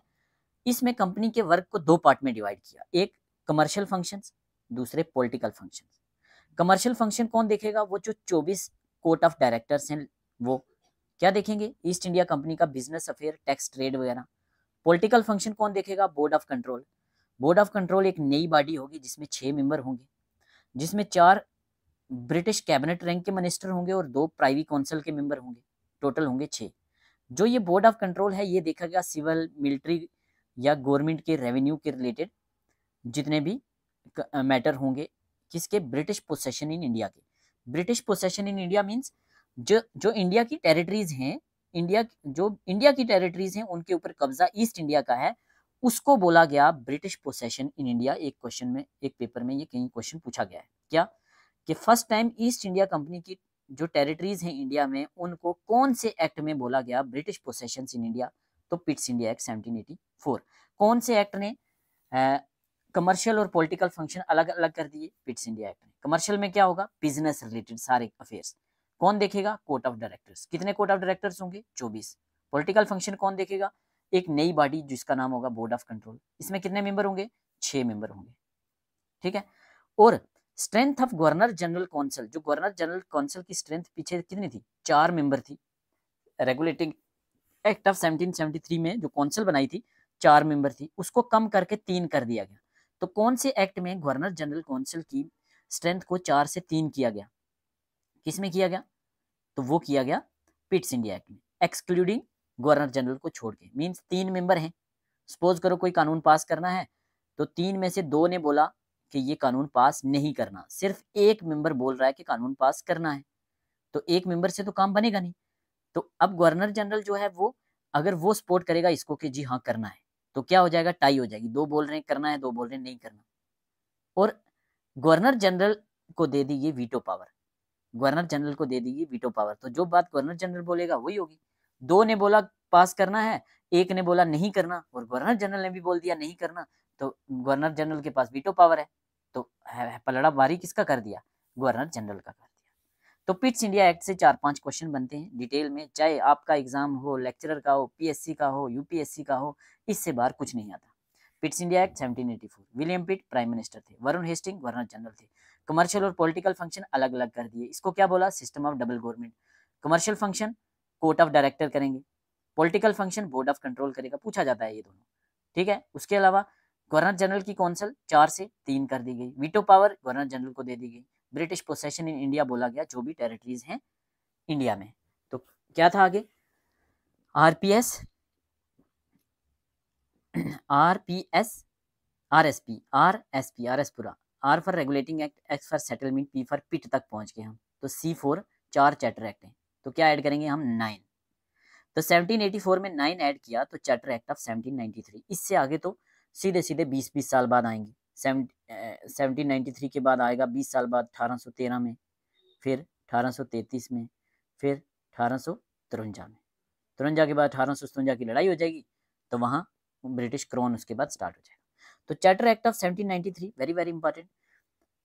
को यहाँ सिर्फ 2-3 इंपॉर्टेंट पॉइंट आपने याद रखने हैं। पहला, गवर्नर जनरल कौन था? जॉन शोर थे। ईस्ट इंडिया कंपनी की मोनोपोली को अगले 20 सालों के लिए बढ़ा दिया गया, और power of our right to the council was expanded to the future governor general. जितने भी आगे फ्यूचर में जितने भी गवर्नर जनरल आएंगे, उनके पास काउंसिल जो 4 से 3 मेंबर की काउंसिल कर दी गई थी, उसके उनके डिसीजन को ओवर राइड कर सकता है गवर्नर जनरल। ये पावर किस एक्ट ने दे दी? Charter Act of 1793। ठीक है। और गवर्नर जनरल का कंट्रोल बम्बे और मद्रास के ऊपर और मजबूत कर दिया गया। यहाँ एक इंपॉर्टेंट चीज हुई जो एग्जाम के लिए इंपॉर्टेंट है। जो BOC बोर्ड ऑफ कंट्रोल कहाँ बैठ रहा है? बोर्ड ऑफ कंट्रोल, जो ब्रिटिश पार्लियामेंट के 4 कैबिनेट मंत्री हैं, 2 प्राइवी काउंसिल के मेंबर हैं, उनकी सैलरी भी ईस्ट इंडिया कंपनी के रेवेन्यू से दी जाएगी। किस एक्ट ने बोला? Charter Act of 1793। East India Company was obligated to pay British government, और सब एक्सपेंसेस, डिविडेंड, सैलरीज, इंटरेस्ट, ये सब पे करने के बाद 5 लाख हर साल, 5 लाख पाउंड्स हर साल ब्रिटिश गवर्नमेंट को भी देना है। ईस्ट इंडिया कंपनी इंडिया में पैसा कलेक्ट कर रही है, इंडिया से रेवेन्यू ले रही है, उस रेवेन्यू को सारे मुलाजमों को सैलरियां भी दे रही है, बोर्ड ऑफ कंट्रोल के मेंबर्स को भी सैलरी दे रही है। उसके अलावा 5 लाख रुपया जो है वो एनुअली ब्रिटिश गवर्नमेंट को भी पे करना है। ये ओब्लिगेट कर दिया गया। तो इससे क्या दिखा हमें? First visible sign of drain of wealth हमें किस एक्ट में दिखा? ड्रेन ऑफ वेल्थ, कपड़े को निचोड़ते हैं ना कैसे, ऐसे इंडिया की वेल्थ को निचोड़ के लेके जाया जा रहा था इंग्लैंड में। तो पहला visible sign drain of wealth का हमें किसने दिया? 1793 के एक्ट में हमें दिखा। उसके बाद नेक्स्ट कुछ सालों के बाद 1867 में दादा भाई नरोज जी ने एक थ्योरी दी थी, ड्रेन ऑफ वेल्थ थ्योरी। तो ड्रेन ऑफ वेल्थ थ्योरी किसकी थी? दादा भाई नरोज जी की। कौन Dadabhai Naoroji? Grand old man of India कहा जाता है इनको, दादा भाई नरोज जी को। तो ड्रेन ऑफ वेल्थ थ्योरी किसने दी थी? दादा भाई नरोज जी ने। इन्होंने बोला था कि एक सिस्टमैटिक तरीके से ब्रिटिश गवर्नमेंट इंडिया का पैसा ड्रेन करके इंग्लैंड में ले जा रही है। ठीक है। Charter Act of 1793, John Shore, 20 सालों के लिए मोनोपोली बढ़ा दी गई, गवर्नर जनरल काउंसिल को ओवर राइड करने की पावर दे दी गई, और BOC बोर्ड ऑफ कंट्रोल के एम्प्लॉइज की सैलरी भी यहाँ से मिलेगी, और इसके अलावा 5 लाख जो है वो पैसा भी दिया जाएगा कैश ब्रिटिश गवर्नमेंट को।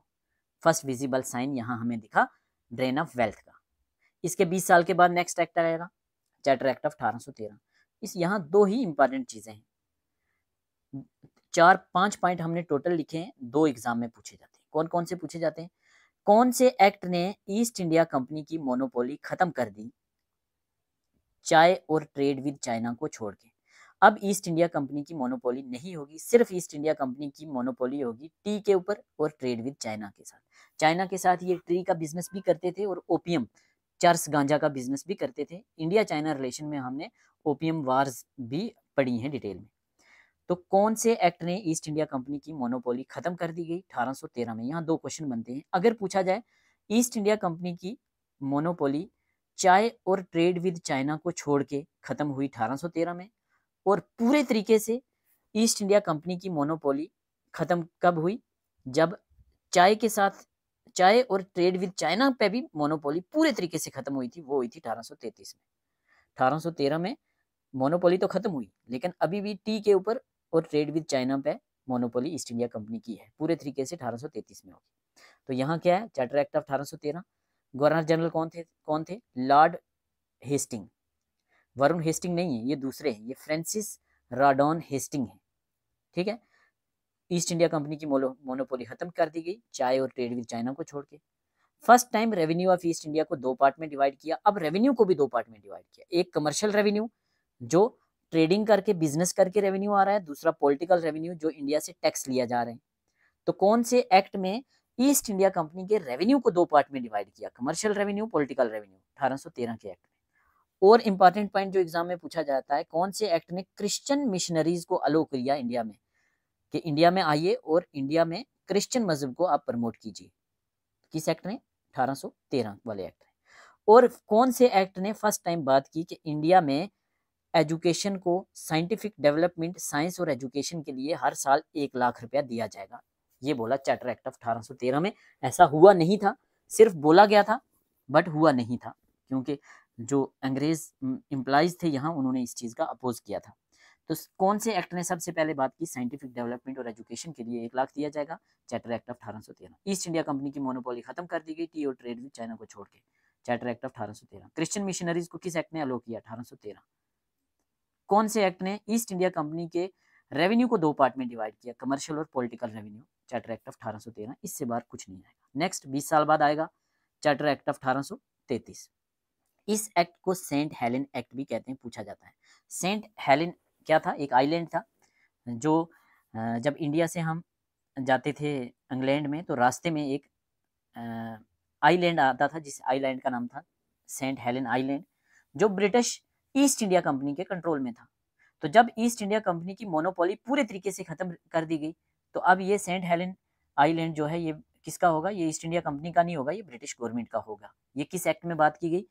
चार्टर एक्ट ऑफ 1833 में। इसीलिए इस एक्ट को कहा जाता है सेंट हेलेन एक्ट। 1833 के एक्ट के टाइम गवर्नर जनरल कौन थे? Lord William Bentinck. Very very important, very very important. ठीक है, लॉर्ड विलियम बेंटिक, वही लॉर्ड विलियम बेंटिक जिन्होंने इंडिया में राजा राम मोहन राय के साथ मिलकर सती सिस्टम को खत्म किया, वही लॉर्ड विलियम बेंटिक जिन्होंने स्लेवरी को खत्म किया। ठीक है, हाँ, इसमें और क्या हुआ? अब जो गवर्नर जनरल ऑफ बंगाल हुआ करता था, इस टाइम तक इंडिया में काफ़ी सारे और प्रोविंसेस, नए प्रोविंसेस बन गए थे, काफ़ी सारी टेरिटरीज ब्रिटिश गवर्नमेंट के अंडर आ चुकी थी। ठीक है, अलग अलग तरीकों से। तो गवर्नर जनरल ऑफ बंगाल की पोस्ट को अब बढ़ा दिया, अब गवर्नर जनरल ऑफ इंडिया कर दिया। कौन से एक्ट ने? चार्टर एक्ट ऑफ 1833 में। पूछा जाएगा governor general of India, governor general of Bengal elevate करके गवर्नर जनरल ऑफ इंडिया किस एक्ट ने बनाया? चार्टर एक्ट ऑफ 1833 में। और लॉर्ड विलियम बेंटिक जो first governor general of India बने, और यही होंगे last governor general of Bengal. तो governor general of, last governor general of Bengal कौन होंगे? Lord William Bentinck. First governor general of Bengal कौन से थे? Warren Hasting. First governor of Bengal कौन थे? Robert Clive. तो first governor general of India Lord William Bentinck. East India Company की monopoly पूरे तरीके से खत्म की गई। टीबी, ट्रेड, चाय मोनोपोली भी खत्म कर दी गई, चाइना के साथ भी मोनोपोली खत्म कर दी गई। मीन्स ईस्ट इंडिया कंपनी खत्म नहीं हुई, ईस्ट इंडिया कंपनी की मोनोपोली खत्म होगी। ईस्ट इंडिया कंपनी 1857 में खत्म होगी। ठीक है, अब ईस्ट इंडिया कंपनी कोई कमर्शियल बिजनेस एक्टिविटी नहीं करेगी, सिर्फ पॉलिटिकल एक्टिविटीज करेगी। तो कौन से एक्ट ने बोला कि ईस्ट इंडिया कंपनी सिर्फ पॉलिटिकल एक्टिविटीज करेगी? Charter Act of 1833। क्यों? ईस्ट इंडिया कंपनी की मोनोपोली पूरे तरीके से खत्म कर दी गई। अब ईस्ट इंडिया कंपनीज की जो भी एक्टिविटीज होंगी, जो वो सिर्फ और सिर्फ पॉलिटिकल एक्टिविटीज होंगी। पहले क्या था? कोर्ट ऑफ डायरेक्टर थे जो कमर्शियल एक्टिविटीज करते थे, बोर्ड ऑफ कंट्रोल थे जो पॉलिटिकल एक्टिविटीज करते थे। तो सीओडी कितने थे? 24। बीओसी कितने थे? 6। तो टोटल कितने थे? 30।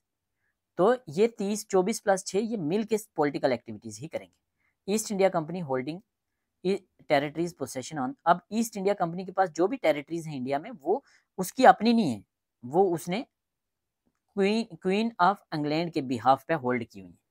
ठीक है, रानी को इनडायरेक्टली यहाँ घुसेड़ दिया। और क्या हुआ? जो गवर्नर जनरल की स्ट्रेंथ थी, जो पिट्स इंडिया एक्ट में 4 से कम करके 3 कर दी गई थी, वो गवर्नर जनरल की काउंसिल की, गवर्नर जनरल एग्जीक्यूटिव काउंसिल को फिर से बढ़ा दिया गया 3 से दोबारा से 4। तो आपने याद रखना है, पहले कितनी थी? रेगुलेटिंग एक्ट ऑफ 1773 में एग्जीक्यूटिव काउंसिल के 4 मेंबर थे, पिट्स इंडिया एक्ट में कम करके 3 कर दिए। फिर चार्टर एक्ट ऑफ 1833 में 4 से बढ़ा के, 3 से बढ़ा के फिर 4 कर दिए गए, तो 3 से 4 कर दिए गए। तो कौन बढ़ाया? एक लॉ मेंबर ऐड किया, उस लॉ मेंबर का नाम है लॉर्ड मैकुले। तो Lord Macaulay was first law member of India. Question पूछा जाता है, कौन से एक्ट ने लाया? 1833 वाले ने। अब गवर्नर जनरल काउंसिल की स्ट्रेंथ कितनी होगी? 3 से 4 मेंबर हो गए, तो एक गवर्नर जनरल खुद है, गवर्नर जनरल इंडिया का है, तो टोटल मेंबर की स्ट्रेंथ होगी 5। अब ये एडमिनिस्ट्रेटिव और लेजिस्लेटिव पावर सारी की सारी यही एक काउंसिल देखेगी। जैसे आज के टाइम में क्या है, इंडिया में पार्लियामेंट है, लोकसभा और राज्यसभा 2 है, तो ये राज्यसभा और लोकसभा क्या है? ये पार्लियामेंट है, और पार्लियामेंट का सारा काम ये 5 मेंबर करेंगे, जिसमें 3 मेंबर, एक लॉ मेंबर जो मैकुले ऐड किया है, और एक गवर्नर जनरल, ये सारे काम करेगा। Entire administrative and legislative power जो होंगी वो गवर्नर जनरल ऑफ इंडिया के पास होंगी। ठीक है, ये जो गवर्नर जनरल ऑफ इंडिया होगा ये इंटायर ब्रिटिश इंडिया का हेड यही होगा, और इसकी जो गवर्नमेंट होगी गवर्नर जनरल की, इसको कहा गया गवर्नमेंट ऑफ इंडिया, और गवर्नर जनरल की काउंसिल को बोला गया काउंसिल ऑफ इंडिया, और फर्स्ट टाइम बोला गया इंडिया को एक ब्रिटिश कॉलोनी। तो कौन से एक्ट ने इंडिया को ब्रिटिश कॉलोनी बोला? 1833 के एक्ट ने। गवर्नमेंट ऑफ इंडिया कौन होगी? जो भी गवर्नमेंट होगी गवर्नर जनरल की, गवर्नर जनरल ऑफ इंडिया की, तो उसकी काउंसिल जो होगी वो काउंसिल ऑफ इंडिया होगी। कितने लोग होंगे? उसमें 5 मेंबर्स होंगे। पहले कितने थे? 3, एक लॉ मेंबर डाल दिया, बट लॉ मेंबर के पास अभी वोटिंग राइट नहीं है। इसके बाद जो एक्ट आएगा उसमें वोटिंग राइट मिलेगा लॉ मेंबर को। तो फर्स्ट लॉ कमीशन इंडिया में कब स्टैब्लिश हुआ? इसी एक्ट के तहत 1833 में। इसके प्रेसिडेंट कौन थे? Lord Macaulay. इसको काम दिया गया कि आप कोडिफाई करिए, लीगल सिस्टम को रिफाइन करिए इंडिया में। Governor general of India was made supreme authority of British India. Exclusive administrative और लेजिस्लेटिव पावर पूरी की पूरी इसकी इसी के पास है, और गवर्नर ऑफ बम्बे और मद्रास जो है वो इसके सबॉर्डिनेट हैं। गवर्नर ऑफ बम्बे और मद्रास के पास कोई लेजिस्लेटिव पावर नहीं है। ठीक है, प्रोविंशियल लेजिस्लेशन को पूरे तरीके से खत्म कर दिया। हाँ, वो सजेशन दे सकते हैं, लेकिन कहीं ना कहीं एक first time centralization of power start किस एक्ट के तहत होती है? 1833 के तहत, और इसी एक्ट के तहत कंसोलिडेशन ऑफ ब्रिटिश एम्पायर होता है इंडिया में। इंडिया में ब्रिटिश एम्पायर को कंसोलिडेट करने की कोशिश की जाती है। Under this act an attempt to bring open competition, और यहाँ एक बात की गई कि एक ओपन कंपटीशन होगा जिसमें हम सिविल सर्वेंट को रिक्रूट करेंगे, और सिविल सर्वेंट में इंडियन लोग जो होंगे वो भी पार्टिसिपेट करेंगे। इस एक्ट ने बोला, 1833 के एक्ट ने बोला कि इंडिया के लोग सिविल सर्विस का एग्जाम दे सकते हैं, बट ये एग्जाम यहाँ नहीं है, ये एग्जाम लंदन में होगा। बट वो जो COD कोर्ट ऑफ डायरेक्टर 24 बैठे हुए थे, उन्होंने वहां आवाज उठाई कि आप इंडियंस को क्या आप हमारे बराबर बिठाओगे? तो ये लागू नहीं हुआ। स्लेवरी खत्म किसने की थी? लॉर्ड विलियम बेंटिक ने। इस एक्ट के तहत नहीं थी, इससे पहले ही हो गई थी। सती सिस्टम 1829 में पहले ही हो गया था लॉर्ड विलियम बेंटिक के द्वारा। ये एक्स्ट्रा पॉइंट याद रखने पड़े हुए हमने। तो एक बार रिवाइज कर लेते हैं इस एक्ट को। 1833 का act, Saint Helen act, Lord William Bentinck, governor general of Bengal थे ये, अब गवर्नर जनरल ऑफ इंडिया बन गए। ईस्ट इंडिया कंपनी की मोनोपोली पूरे तरीके से खत्म हो गई। कमर्शियल एक्टिविटी कोई नहीं करेगी ईस्ट इंडिया कंपनी, सिर्फ पॉलिटिकल एक्टिविटीज करेगी।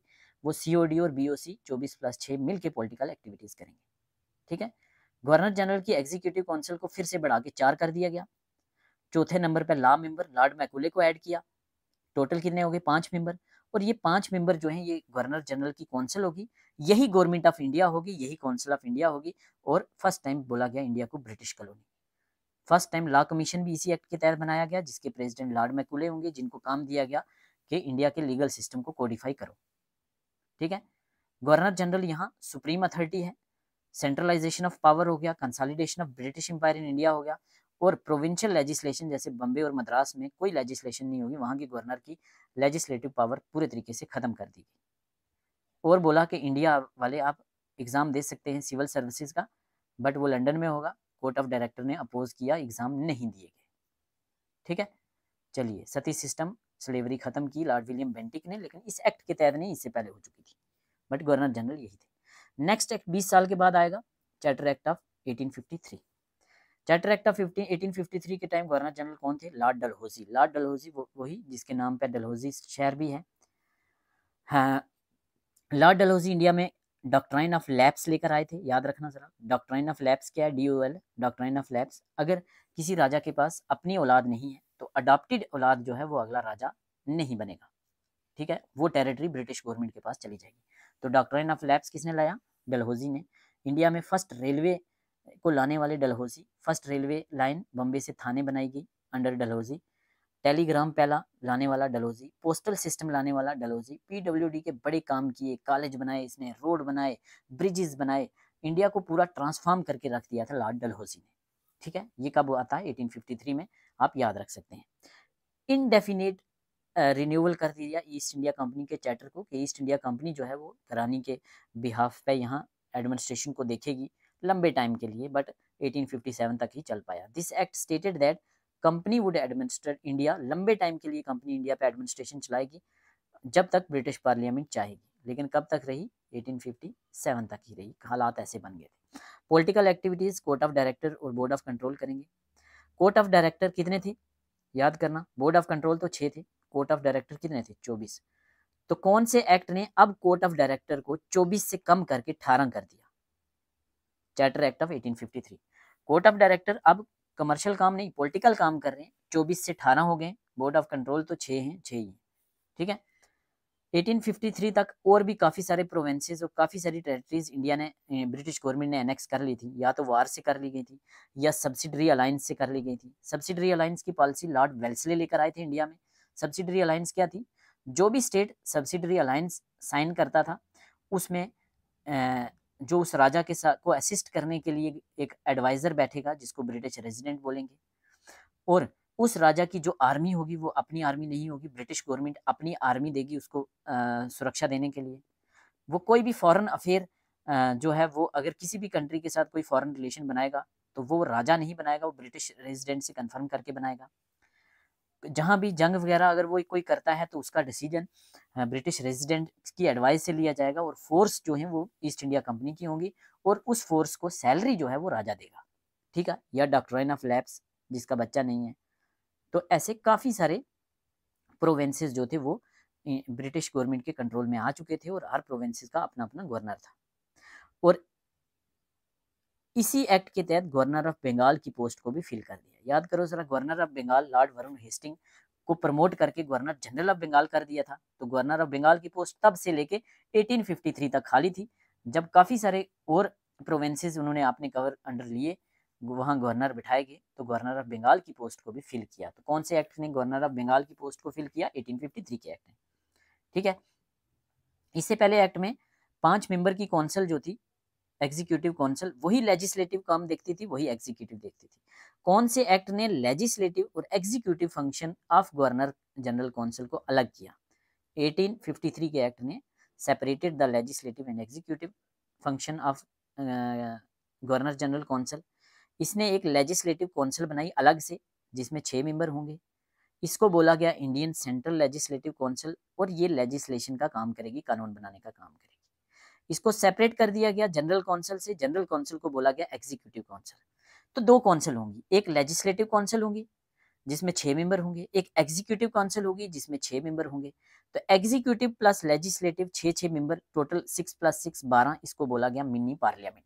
तो फर्स्ट टाइम मिनी पार्लियामेंट कब बनती है? 1853 के एक्ट में 2 काउंसिल आती हैं, एक लेजिस्लेटिव एक एग्जीक्यूटिव काउंसिल, दोनों को मिलकर बोला गया मिनी पार्लियामेंट। लॉ मेंबर को यहाँ पावर दी गई कि वो गवर्नर जनरल की काउंसिल में अब वोट कर सकता है, पहले वोटिंग राइट नहीं था, ठीक है। जो 1833 के एक्ट में बात की गई थी कि इंडिया के लोग अब सिविल सर्विस का एग्जाम दे सकते हैं, वो कहीं ना कहीं बात जाके 1853 के एक्ट में पूरी हुई। ओपन कंपटीशन जो एग्ज़ाम है वो कंडक्ट करवाया गया, और उसमें इंडियन बच्चों को भी मौका दिया गया सिविल सर्विस का एग्ज़ाम देने का। बट ये एग्ज़ाम लंदन में होता था, बड़ा मुश्किल था, बहुत सारे लैटिन, ब्रिटिश, ग्रीक, काफ़ी सारे लैंग्वेजेस पेपर होते थे, बहुत मुश्किल था। और 1853 में सिविल सर्विस का एग्ज़ाम में परमिशन फॉर्मल तरीके से मिल गई इंडियंस को, बट अगले 10 साल लग गए। 1863 में पहला इंडियन पर्सन, जो पहला इंडियन स्टूडेंट था जिसने सिविल सर्विस का एग्ज़ाम क्वालिफाई किया, वो था सत्येंद्र नाथ टैगोर। तो रविंद्रनाथ टैगोर जो इंडिया के फर्स्ट नोबेल प्राइज़ विनर हैं, उनके बड़े भाई सत्येंद्र नाथ टैगोर फर्स्ट इंडियन बने जिन्होंने इंडियन सिविल सर्विस का एग्ज़ाम क्वालिफाई किया 1863 में। इसके बाद 1857 की लड़ाई होती है, first war of Indian independence कहा जाता है, इंडिया की आज़ादी की पहली लड़ाई 1857 की लड़ाई। इसको स्पाई म्यूटनी भी कहा जाता है, क्योंकि रॉयल इनफील्ड जो एक राइफल थी, उसके कार्ट्रिज जो हैं वो पिग की चर्बी और गाय की चर्बी से बने होते थे, उसको मुंह से खोलना पड़ता था। तो मंगल पांडे नाम के एक फौजी ने, स्पाई ने रिवॉल्ट कर लिया था, अपने बॉस का हुक्म नहीं माना, गोली चलाई, और ये एक बहुत बड़े रिवॉल्ट की शेप ली थी। इसको 1857 की लड़ाई भी कहा जाता है और स्पाई म्यूटनी भी कहा जाता है। इसकी वजह से ईस्ट इंडिया कंपनी पूरे तरीके से ख़त्म हो गई। हालांकि इस मूवमेंट को क्रश कर दिया गया अंग्रेज़ गवर्नमेंट के द्वारा, और आगे चीज़ें बदलने की कोशिश की गई। इसके बाद क्या आएगा? Constitutional development during British crown. तो 1858 में डायरेक्टली ब्रिटिश क्राउन के अंडर आ गया इंडिया। तो इंडिया अब इंग्लैंड की गवर्नमेंट के अंडर डायरेक्टली आ गया। इंडिया में इलाहाबाद में एक दरबार लगता है, जिस दरबार का नाम होता है इलाहाबाद दरबार ऑफ 1858। तो इलाहाबाद दरबार कब होता है? 1858 में। क्या था दरबार? एक फॉर्मल असेंबली थी, जहाँ काफ़ी सारे लोगों को इकट्ठा किया गया था, और वहाँ एक रानी का एक लेटर था, क्वीन विक्टोरिया इंपॉर्टेंट है। 1857 में क्वीन कौन थी? Queen Victoria. तो क्वीन विक्टोरिया की एक चिट्ठी जो थी वो लॉर्ड कैनिंग के द्वारा पढ़ी गई और बोला कि क्वीन विक्टोरिया ने आपके लिए चिट्ठी भेजी है, इंडियंस के लिए चिट्ठी भेजी है, और बोला है कि जो इंडियंस हैं, जितने भी हमारे इंडियंस हैं, वो इंग्लैंड के सब्जेक्ट्स के बराबर हैं। मीन्स इंग्लिश पीपल और इंडियन पीपल आप बराबर हैं, कोई डिस्क्रिमिनेशन नहीं है। हम लोग आपके रिलीजियस मैटर में इंटरफेरेंस नहीं करेंगे, इंडिया के रीति रिवाज ट्रेडिशन की हम रिस्पेक्ट करेंगे, और नेटिव जितने भी प्रिंसेस हैं उनकी हम सपोर्ट करेंगे, कोई भी नया एरिया हम एनेक्स नहीं करेंगे। तो ऐसे करके लॉलीपॉप देने की कोशिश की गई इंडियंस को। तो ये था इलाहाबाद का दरबार। 1858 क्वीन विक्टोरिया की प्रोक्लेमेशन को पढ़ा गया लॉर्ड कैनिंग के द्वारा। Non interference in religious matter, first point, respect for customs and tradition, equality for Indian subjects equivalent to British subject, support for native princes. But ऐसा हुआ कुछ नहीं, आपको पता है वो बराबर कहाँ मानेंगे। इसके बाद जो एक्ट आता है ब्रिटिश क्राउन के अंडर, वो आता है Government of India act 1858, important है।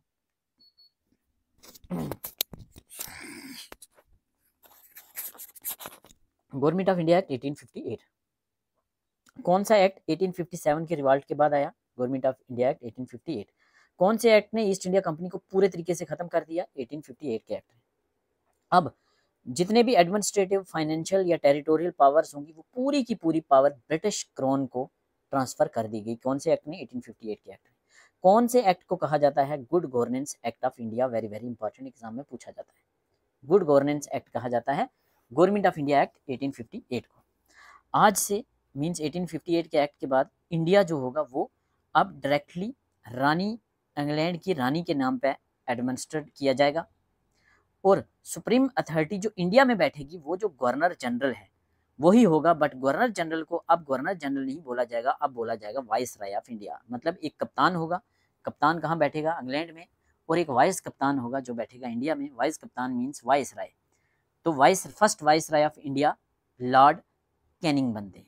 Last governor general of India Lord Canning. 1857 की लड़ाई के time governor general Lord Canning, 1858 के एक्ट के time governor general Lord Canning. तो Lord Canning last governor general India के और first governor viceroy of India बनेंगे। इनके अलावा एक नया ऑफिस इस्टेब्लिश किया गया लंदन में ही, जिस ऑफिस का नाम रखा secretary of state.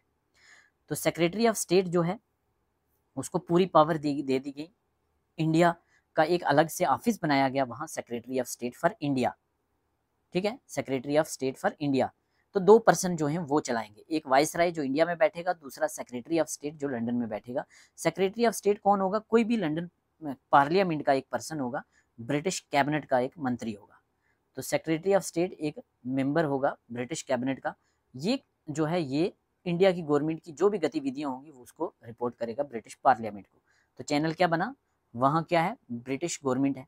British government के बाद SOS है, सेक्रेटरी ऑफ स्टेट। उसके बाद इंडिया में बैठा हुआ है कौन? वाइस राय। तो ये COD BOD ये सारी चीज़ें अब खत्म कर दी गई, और एक 15 मेंबर की एक काउंसिल बनाई गई। इस एक्ट ने डबल गवर्नमेंट जो थी उसको ख़त्म कर दिया। ठीक है, और board of control, court of director को ख़त्म कर दिया, ईस्ट इंडिया कंपनी को ख़त्म कर दिया। अब एक 15 मेंबर की काउंसिल होगी जो असिस्ट करेगी सेक्रेटरी ऑफ स्टेट को। Council wise in advisory body with secretary of state being it's chairman. तो चेयरमैन कौन होगा? Secretary of state. एक काउंसिल होगी जो लंदन में बैठेगी, 15 मेंबर की काउंसिल होगी। उसका हेड कौन होगा? SOS, secretary of state. तो इंडिया में हेड कौन होगा? वाइस राय लॉर्ड कैनिंग। ये रिपोर्ट करेगा SOS को, SOS करेगा ब्रिटिश कैबिनेट को। तो ये था government of India act 1858। Revise करते हैं quick important point. Administrative, financial पूरी सारी पावर ब्रिटिश क्राउन को दी गई 1858 के एक्ट में। गुड गवर्नेंस ऑफ इंडिया भी कहा जाता है इसको, Good Government of India Act या good governance act. First viceroy of India Lord Canning. Secretary of state वहाँ बैठेगा। कितने मेंबर की काउंसिल होगी? 15 मेंबर की काउंसिल जो सेक्रेटरी ऑफ स्टेट को असिस्ट करेगी। बाकी COD BOD जितने भी हैं वो ख़त्म कर दिए गए, कंपनी ख़त्म कर दी गई। नेक्स्ट है Indian Council Act of 1861। 2-3 important point है इसमें सिर्फ जो एग्जाम के लिए पूछे जाते हैं। ठीक है, 1857 के एक्ट के बाद ही आता है, ये इंपॉर्टेंट पॉइंट नहीं है, इस पॉइंट को रहने दो। क्या एम था इसका? इसका एम था कि इंडियन को लॉ मेकिंग में अब डाला जाए, कि इंडियन रिवॉल्ट कर रहे हैं तो किसी तरीके से इंडियंस को भी हम लॉ मेकिंग में डालें। तो किस एक्ट ने सबसे पहले इंडियंस को लॉ मेकिंग में डाला? इंडियन काउंसिल एक्ट ऑफ 1861, पहला पॉइंट, इंडियंस को लॉ मेकिंग में डाला। अब जो ये लॉ मेकिंग में डाला, ये कोई वोट के द्वारा नहीं डाला, सिंपली नॉमिनेट कर दिया गया, नॉमिनेट किया। क्या की प्रोविजन दो हैं इसमें, एक लेजिस्लेटिव काउंसिल, एक एसोसिएशन ऑफ इंडियंस। अपने पॉइंट याद रखने सिंपल, एक लेजिस्लेटिव काउंसिल जो है वाइसराय की, उसमें इंडियंस को डाला। अब इंडियंस भी कानून का हिस्सा बन सकते हैं। पहली बार इंडियंस को नॉमिनेट किया non official member as viceroy council. तो सिर्फ 2 पॉइंट याद रखने हैं इस पूरे एक्ट के। Indian Council Act of 1861, Indians को लॉ मेकिंग में डाला, एज नॉन ऑफिशियल मेंबर डाला। कौन से 3 पर्सन थे जिनको नॉमिनेट किया? तो Raja of Banaras, Maharaja Patiala and sir Dinkar Rao. ये ऐसे ही नाम पूछे जाते हैं। राजा ऑफ बनारस कौन था ये नहीं पूछा जाता, महाराजा पटियाला कौन था ये नहीं पूछा जाता। तो राजा ऑफ बनारस जो भी होगा, महाराजा पटियाला जो भी होगा, और सर दिनकर राव। तो कौन से एक्ट ने इंडियंस को फर्स्ट टाइम लॉ मेकिंग में डाला? Indian Council Act of 1861। कौन कौन से 3 पर्सन थे? Raja of Banaras, Maharaja Patiala, sir Dinkar Rao. बस ये 2 सवाल यहाँ से याद रखने आपने, इससे बाहर नहीं आएगा। ठीक है, और क्या याद रखना है? और इंपॉर्टेंट चीज इसमें से अगर कुछ याद रखनी है तो restoration of legislative power to provinces. जो प्रोविंसेस थे उनको भी लेजिस्लेशन पावर दोबारा दी गई। कौन सी? बम्बे और मद्रास की लेजिस्लेशन को खत्म कर दिया गया। मतलब यहाँ से थोड़ा सा डिसेंट्रलाइजेशन स्टार्ट हुआ। तो first time decentralization of power कब स्टार्ट हुआ? 1861 के एक्ट में। और गवर्नर या वाइस राय को ऑर्डिनेंस पावर दी गई कि इमरजेंसी के टाइम कोई भी कानून पास कर सकता है जिसकी वैलिडिटी 6 मंथ होगी। ठीक है, वाइस राय काउंसिल को इनलार्ज भी किया गया। तो इंपॉर्टेंट एग्जाम के लिए आपके ने क्या याद रखना है? इंडियंस को लेजिस्लेशन में फर्स्ट टाइम कब शामिल किया गया? Indian Council Act of 1861, first question. Decentralisation of power, second question. और वो 3 पर्सन कौन कौन से थे? महाराजा ऑफ पटियाला, राजा ऑफ बनारस और सर दिनकर राव। यहाँ से एक रिप्रेजेंटेटिव इंस्टीट्यूशन की एक नींव रखी गई, आप कह सकते हैं। नेक्स्ट एक्ट है इंडियन काउंसिल एक्ट ऑफ 1892। हमने 1858 पढ़ लिया, 1861 पढ़ लिया, 1892 पढ़ेंगे आप। 1892 में कुछ साल पहले 1885 में इंडियन नेशनल कांग्रेस बन गई थी। Who was the founder of Indian national Congress? A.O. Hume. First president WC Banerjee. तो कांग्रेस कुछ अपनी डिमांड रख रही थी, कांग्रेस की पॉलिटिकल डिमांड्स बढ़ रही थी। ठीक है, need to give Indians greater role in governance. तो अब कांग्रेस प्रेशर डाल रही थी कि इंडिया के लोगों को यहाँ सरकार का हिस्सा बनाया जाए। इससे पहले बना चुके थे, नॉमिनेट कर चुके थे 3 पर्सन को। तो कांग्रेस ने प्रेशर डाला। इंडियन काउंसिल एक्ट ऑफ 1892 ने फर्स्ट टाइम इनडायरेक्ट इलेक्शन की शुरुआत की। ठीक है, increase member in legislative council, centre और प्रोविंसेस दोनों में। और सबसे पहले नॉमिनेशन कब स्टार्ट हुई? 1861 के एक्ट में। सबसे पहले इलेक्शन कब स्टार्ट हुए? इंडियन काउंसिल एक्ट ऑफ 1892 में। बट याद रखना ये डायरेक्ट इलेक्शन नहीं है, इनडायरेक्ट इलेक्शन है। Introduce the principle of election in 1892। Direct election नहीं थे। मेंबर्स यहाँ भी नॉमिनेट किए जाते थे, बट नॉमिनेट कौन? रिकमेंडेशन आती थी प्रोविंसेस काउंसिल से, डिस्ट्रिक्ट बोर्ड से, म्यूनिसिपैलिटी से, यूनिवर्सिटीज से और चैम्बर्स और कॉमर्स से।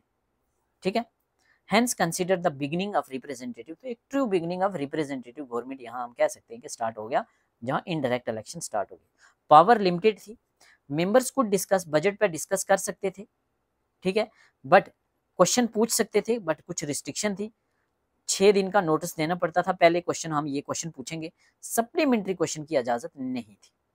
ठीक है, एग्जीक्यूटिव काउंसिल अभी भी सुपरमेसी है। Executive council had no control, council had no control over executive, मतलब मेन पावर अभी भी वाइसराय के पास है, बट हल्का फुल्का थोड़ी बहुत ही इनडायरेक्ट रिप्रेजेंटेशन जो है वो स्टार्ट हो गई थी। तो first step of representative institution in India 1892 का एक्ट। इंडियन नेशनल कांग्रेस की डिमांड को पूरा करने के लिए इनडायरेक्ट इलेक्शन स्टार्ट किए गए। इसी की वजह से आगे जाके कहीं ना कहीं 1909 का मार्लियामेंटो रिफॉर्म आया, 1909 का, जो हम आगे पढ़ेंगे। एक एक्स्ट्रा पॉइंट आपने याद रखना है, इस एक्ट का पार्ट नहीं है, बट आपने याद रखना है कि दादा भाई नौरोजी पहले इंडियन बने, जो पहले इंडियन थे जो ब्रिटिश पार्लियामेंट में MP बने, मेंबर ऑफ पार्लियामेंट 1892 में। तो फर्स्ट मेंबर ऑफ पार्लियामेंट कौन थे? इंडिया के जो ब्रिटिश कैबिनेट का हिस्सा बने वो थे दादा भाई नौरोजी। वही दादा भाई नौरोजी जिन्होंने ड्रेन ऑफ वेल्थ थ्योरी दी थी। ठीक है, ही इंटर्ड थ्रू इलेक्शन से इंटर हुए वो possible made after the reform act of 1867। तो आपने ये हल्का सा याद रखना है। नेक्स्ट है Indian Council Act of 1909, Morley Minto reform भी कहते हैं इसको।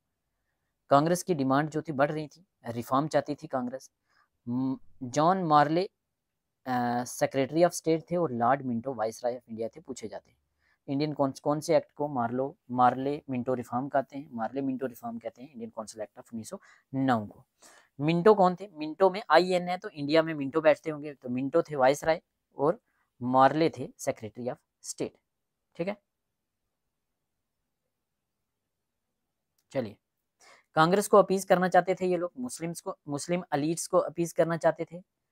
तो इन्होंने क्या किया, लेजिस्लेटिव काउंसिल की स्ट्रेंथ बढ़ा के 60 कर दी गई, प्रोविंशियल काउंसिल्स को भी बढ़ा दिया गया। बट आपके एग्जाम में पूछा जाता है यहाँ कि first time Indians could be elected through franchise. First time nomination कब स्टार्ट होती है? फर्स्ट टाइम इंडियंस को नॉमिनेट किया 1861 में, जब 3 लोगों को नॉमिनेट किया। फिर चीजें आगे बढ़ी, फिर इनडायरेक्ट इलेक्शन हुए 1892 में। अब 1909 में डायरेक्ट इलेक्शन स्टार्ट हुई, डायरेक्ट वोट देके। बट वोटिंग राइट सबको नहीं था, वोटिंग राइट था लैंडलॉर्ड्स को, टैक्स पेयर्स को, एजुकेटेड लोगों को और अमीर लोगों को वोटिंग राइट था। बट वोटिंग तो स्टार्ट होगी ना, ये 3 डेट्स इंपॉर्टेंट है। इनडायरेक्ट इंडियन नॉमिनेशन 1861, वो 3 लोग जो नॉमिनेट हुए थे। फिर indirect election 1892, direct election 1909। Association of Indians with executive council for the first time and Indian was appointed to the viceroy executive council. Viceroy की एग्जीक्यूटिव काउंसिल में first time किसी Indian को अपॉइंट किया गया, जो थे Satyendra Prasad Sinha, as law member appoint किया गया 1909 में। तो very very important. Who was first Indian to be appointed in the viceroy executive council? तो सतिंदर प्रसाद सिन्हा, लॉ मेंबर के तौर पर इनको अपॉइंट किया गया 1909 में। 1892 के एक्ट में सप्लीमेंट्री क्वेश्चन पूछने की परमिशन नहीं थी, तो सप्लीमेंट्री क्वेश्चन पूछने की परमिशन दी गई। अब मेंबर्स जो हैं बजट्स को भी डिस्कस कर सकते हैं, सप्लीमेंट्री क्वेश्चन पूछ सकते हैं। और सबसे बड़ी चीज यहाँ सेपरेट इलेक्टोरेट दे दिया मुस्लिम्स को, सेपरेट इलेक्टोरेट्स दे दिया। रिजर्वेशन और सेपरेट इलेक्टोरेट्स में क्या फर्क होता है? रिजर्वेशन में अगर सपोज करो मुस्लिम्स की रिजर्वेशन है, तो मुस्लिम कैंडिडेट होगा, उसको वोट डालने वाले सब लोग होंगे, हिंदू मुस्लिम सिख ईसाई सब। बट सेपरेट इलेक्टोरेट में अगर मुस्लिम्स को सेपरेट इलेक्टोरेट दिया है, तो वोट डालने वाले भी मुस्लिम्स ही होंगे। तो यहाँ कहीं ना कहीं जो कम्युनल पॉलिटिक्स थी उसके बीज बो दिए। बीज तो वैसे 1905 में जब पार्टीशन ऑफ बंगाल हुआ था वहां से स्टार्ट हो गए थे। उसके बाद 1906 में मुस्लिम लीग बना दी गई, आगे जाके 1909 में इन्होंने मुस्लिम्स को सेपरेट इलेक्टोरेट दे दिए। तो ये चीज़ें बढ़ गई और आज भी चलती जा रही हैं। ठीक है, तो इस एक्ट का सिग्निफिकेंस क्या है? पॉलिसी मेकिंग्स में इंडियंस को डाला गया, कम्युनल रिप्रेजेंटेशन, मुस्लिम्स को सेपरेट इलेक्टोरेट। ठीक है, तो यही है इंपॉर्टेंट पॉइंट। क्या क्या इंपॉर्टेंट पॉइंट याद रखने? Morley Minto reform of 1909, separate electorate मिले मुस्लिम्स को, और first time direct election, first time direct election की शुरुआत हुई 1909 के एक्ट में। हालांकि वोटिंग राइट लिमिटेड थे लैंडलॉर्ड, टैक्स पेयर, एजुकेटेड और वेल्थी लोगों को। इसके अलावा क्या था? इसके अलावा फर्स्ट इंडियन को अपॉइंट किया गया वाइसराय एग्जीक्यूटिव काउंसिल में, जो कि थे सतिंदर प्रसाद सिन्हा। ठीक है, नेक्स्ट है Government of India Act 1919, Montagu Chelmsford reform भी कहते हैं इसको। वाइसराय थे लॉर्ड्स कैम्पफोर्ड और मोन्टेगू थे सेक्रेटरी ऑफ स्टेट। ठीक है, मोन्टेगू 1917 का एक डिक्लेरेशन था, उसके बेसिस पे आया था, उसकी रिकमेंडेशन पे आया था गवर्नमेंट ऑफ इंडिया एक्ट 1919। ठीक है, क्या क्या की प्रोविजन है जो एग्जाम में पूछे जाते हैं? फर्स्ट टाइम डायरकी इन प्रोविंसेस स्टार्ट होती है, वेरी वेरी इंपॉर्टेंट। कौन से एक्ट ने dyarchy in provinces lie? Government of India Act 1919। क्या हुआ इसमें? जो प्रोविंशियल सब्जेक्ट्स थे उनको 2 पार्ट में डिवाइड किया गया, एक रिजर्व्ड जो गवर्नर के पास रहेंगी पावर, और दूसरी ट्रांसफर्ड। ट्रांसफर्ड जो होंगी वो इंडियन मिनिस्टर्स को दे दी गई, उनके ऊपर आप कानून बना सकते हो। जैसे law and order, finance, police, पैसा, मेन चीज़ें ये रिजर्व में रही, ये रहेंगी गवर्नर जनरल के पास, जैसे आज है हमारा जम्मू एंड कश्मीर के LG के पास। तो ट्रांसफर्ड पावर जैसे एजुकेशन पे, पब्लिक हेल्थ पे, एग्रीकल्चर पे इंडियंस जो है वो कानून बना सकते हैं। तो ये थी dyarchy in provinces, very very important. First time by cameralism centre में स्टार्ट हुआ, किस एक्ट के तहत? Government of India Act 1919। By cameral legislature means 2 houses होंगे जैसे आज हैं अपर हाउस और लोअर हाउस। अपर हाउस को काउंसिल ऑफ स्टेट्स भी बोला गया जिसमें 60 मेंबर्स थे। लेजिस्लेटिव असेंबली लोअर हाउस को बोला गया 145 मेंबर्स। इंपॉर्टेंट है। सेंट्रल एंड प्रोविंशियल लेजिस्लेशन को एक्सपेंड किया गया, ज़्यादा से ज़्यादा इंडियंस को डाला गया इलेक्शन के द्वारा। फिर भी अभी फ्रेंचाइज जो है वो लिमिटेड ही है क्योंकि सब लोगों को वोट देने का अधिकार नहीं है। मुस्लिम्स को सेपरेट इलेक्टोरेट 1909 में मिला और पूछा जाता है 1919 के एक्ट में किस किस को सेपरेट इलेक्टोरेट मिला। Very very important. सिक्स को सेपरेट इलेक्टोरेट दे दिया गया, जो इंडियन क्रिश्चियन थे उनको दे दिया गया, एंग्लो इंडियंस को और यूरोपियंस को दे दिया गया। पहले सिर्फ मुस्लिम्स के पास था। इंपॉर्टेंट है, पूछा जाता है। पब्लिक सर्विस कमीशन स्टार्ट की गई। इसी के तहत 1926 में सेंट्रल पब्लिक सर्विस कमीशन, जो कि आज जैसे यूपीएससी है ऐसे बनाई गई। अब इंडिया में ये लोग रिक्रूट कर सकते हैं सिविल सर्विस को। तो high commissioner first time India के लिए बनाया गया, जैसे इंडिया की एम्बेसी है ऐसे हाई कमिश्नर बनाया गया इंडिया के लिए, जो हाई कमिश्नर इन लंदन में होगा। वोट देने का अधिकार 10% पॉपुलेशन को था अभी भी। ठीक है, तो क्या इंपॉर्टेंट क्वेश्चन 3 है। डायरकी प्रोविंसेस में, ये तो चलो छोड़ो, हम फिर से रिवाइज कर लेते हैं most important point. Dyarchy provinces में एक चीज़, मुस्लिम्स को इलेक्टोरेट किसने दिया, सेपरेट इलेक्टोरेट 1909 वाले में। 1919 वाले ने सिख को, इंडियन क्रिश्चियन को, एंग्लो इंडियंस को, यूरोपियन को दिया। ठीक है। बाई कैमरलिज्म सेंटर में 1919। पब्लिक सर्विस कमीशन, जिसके तहत सेंट्रल पब्लिक सर्विस कमीशन 1926 में जिसका गठन किया गया सिविल सर्विस को रिक्रूट करने के लिए। तो ये इंपॉर्टेंट चीज़ें थी। ठीक, चलिए नेक्स्ट है Government of India act 1935। Government of India act 1935। Government of India act 1935 ये लार्जेस्ट और मोस्ट डिटेल एक्ट है ब्रिटिश गवर्नमेंट का, जिसमें 321 सेक्शन थी और 10 शेड्यूल थे। पूछा जाता है, इसके सोर्सेज पूछे जाते हैं कि किसके बेस पे ये एक्ट लाया गया था। तो 3 सोर्सेज हैं। Simon commission of 1927, round table conference जो कि 3 हुई थी, फर्स्ट सेकंड थर्ड 1930, 31, 32। आप मुझे बताएंगे गांधी और कांग्रेस ने कौन सी अटेंड की थी और अंबेडकर ने कौन सी अटेंड की थी, पूछा जाता है। और वाइट पेपर 1933। वाइट पेपर क्या है, ये भी एक कॉन्स्टिट्यूशनल रिफॉर्म है, इसको वाइट पेपर का नाम दिया गया 1933 का है। तो ये 3 इंपॉर्टेंट हैं गवर्नमेंट ऑफ इंडिया एक्ट के 3 सोर्सेज। साइमन कमीशन 1927 का, राउंड टेबल कॉन्फ्रेंस 1930 से 32 की 3, और वाइट पेपर 1933। क्या क्या की प्रोविजन से, all India federation, all India federation बनाएंगे हम, इम्प्लीमेंट हुआ नहीं हुआ था आज़ादी तक। फेडरेशन ऑफ प्रिंसेस और फेडरेशन ऑफ प्रोविंसेस और प्रिंसली स्टेट्स की एक फेडरेशन बनाएंगे। प्रोविंसेस ने तो ऑटोमेटिकली ज्वाइन कर लिया था, तो प्रिंसली स्टेट की वॉलंटरी मर्जी थी, बट उन्होंने ज्वाइन नहीं किया। प्रोविंशियल ऑटोनॉमी देंगे हम, इम्प्लीमेंट हुआ 1937 में। डायरकी को एबॉलिश किया 1935 वाले एक्ट ने। डायरकी लाई किसने प्रोविंसेस में, 1919 वाले में, पूछा, इंपॉर्टेंट है। Provinces got an autonomy with responsible government. Government still had special power and acted as representative of crown.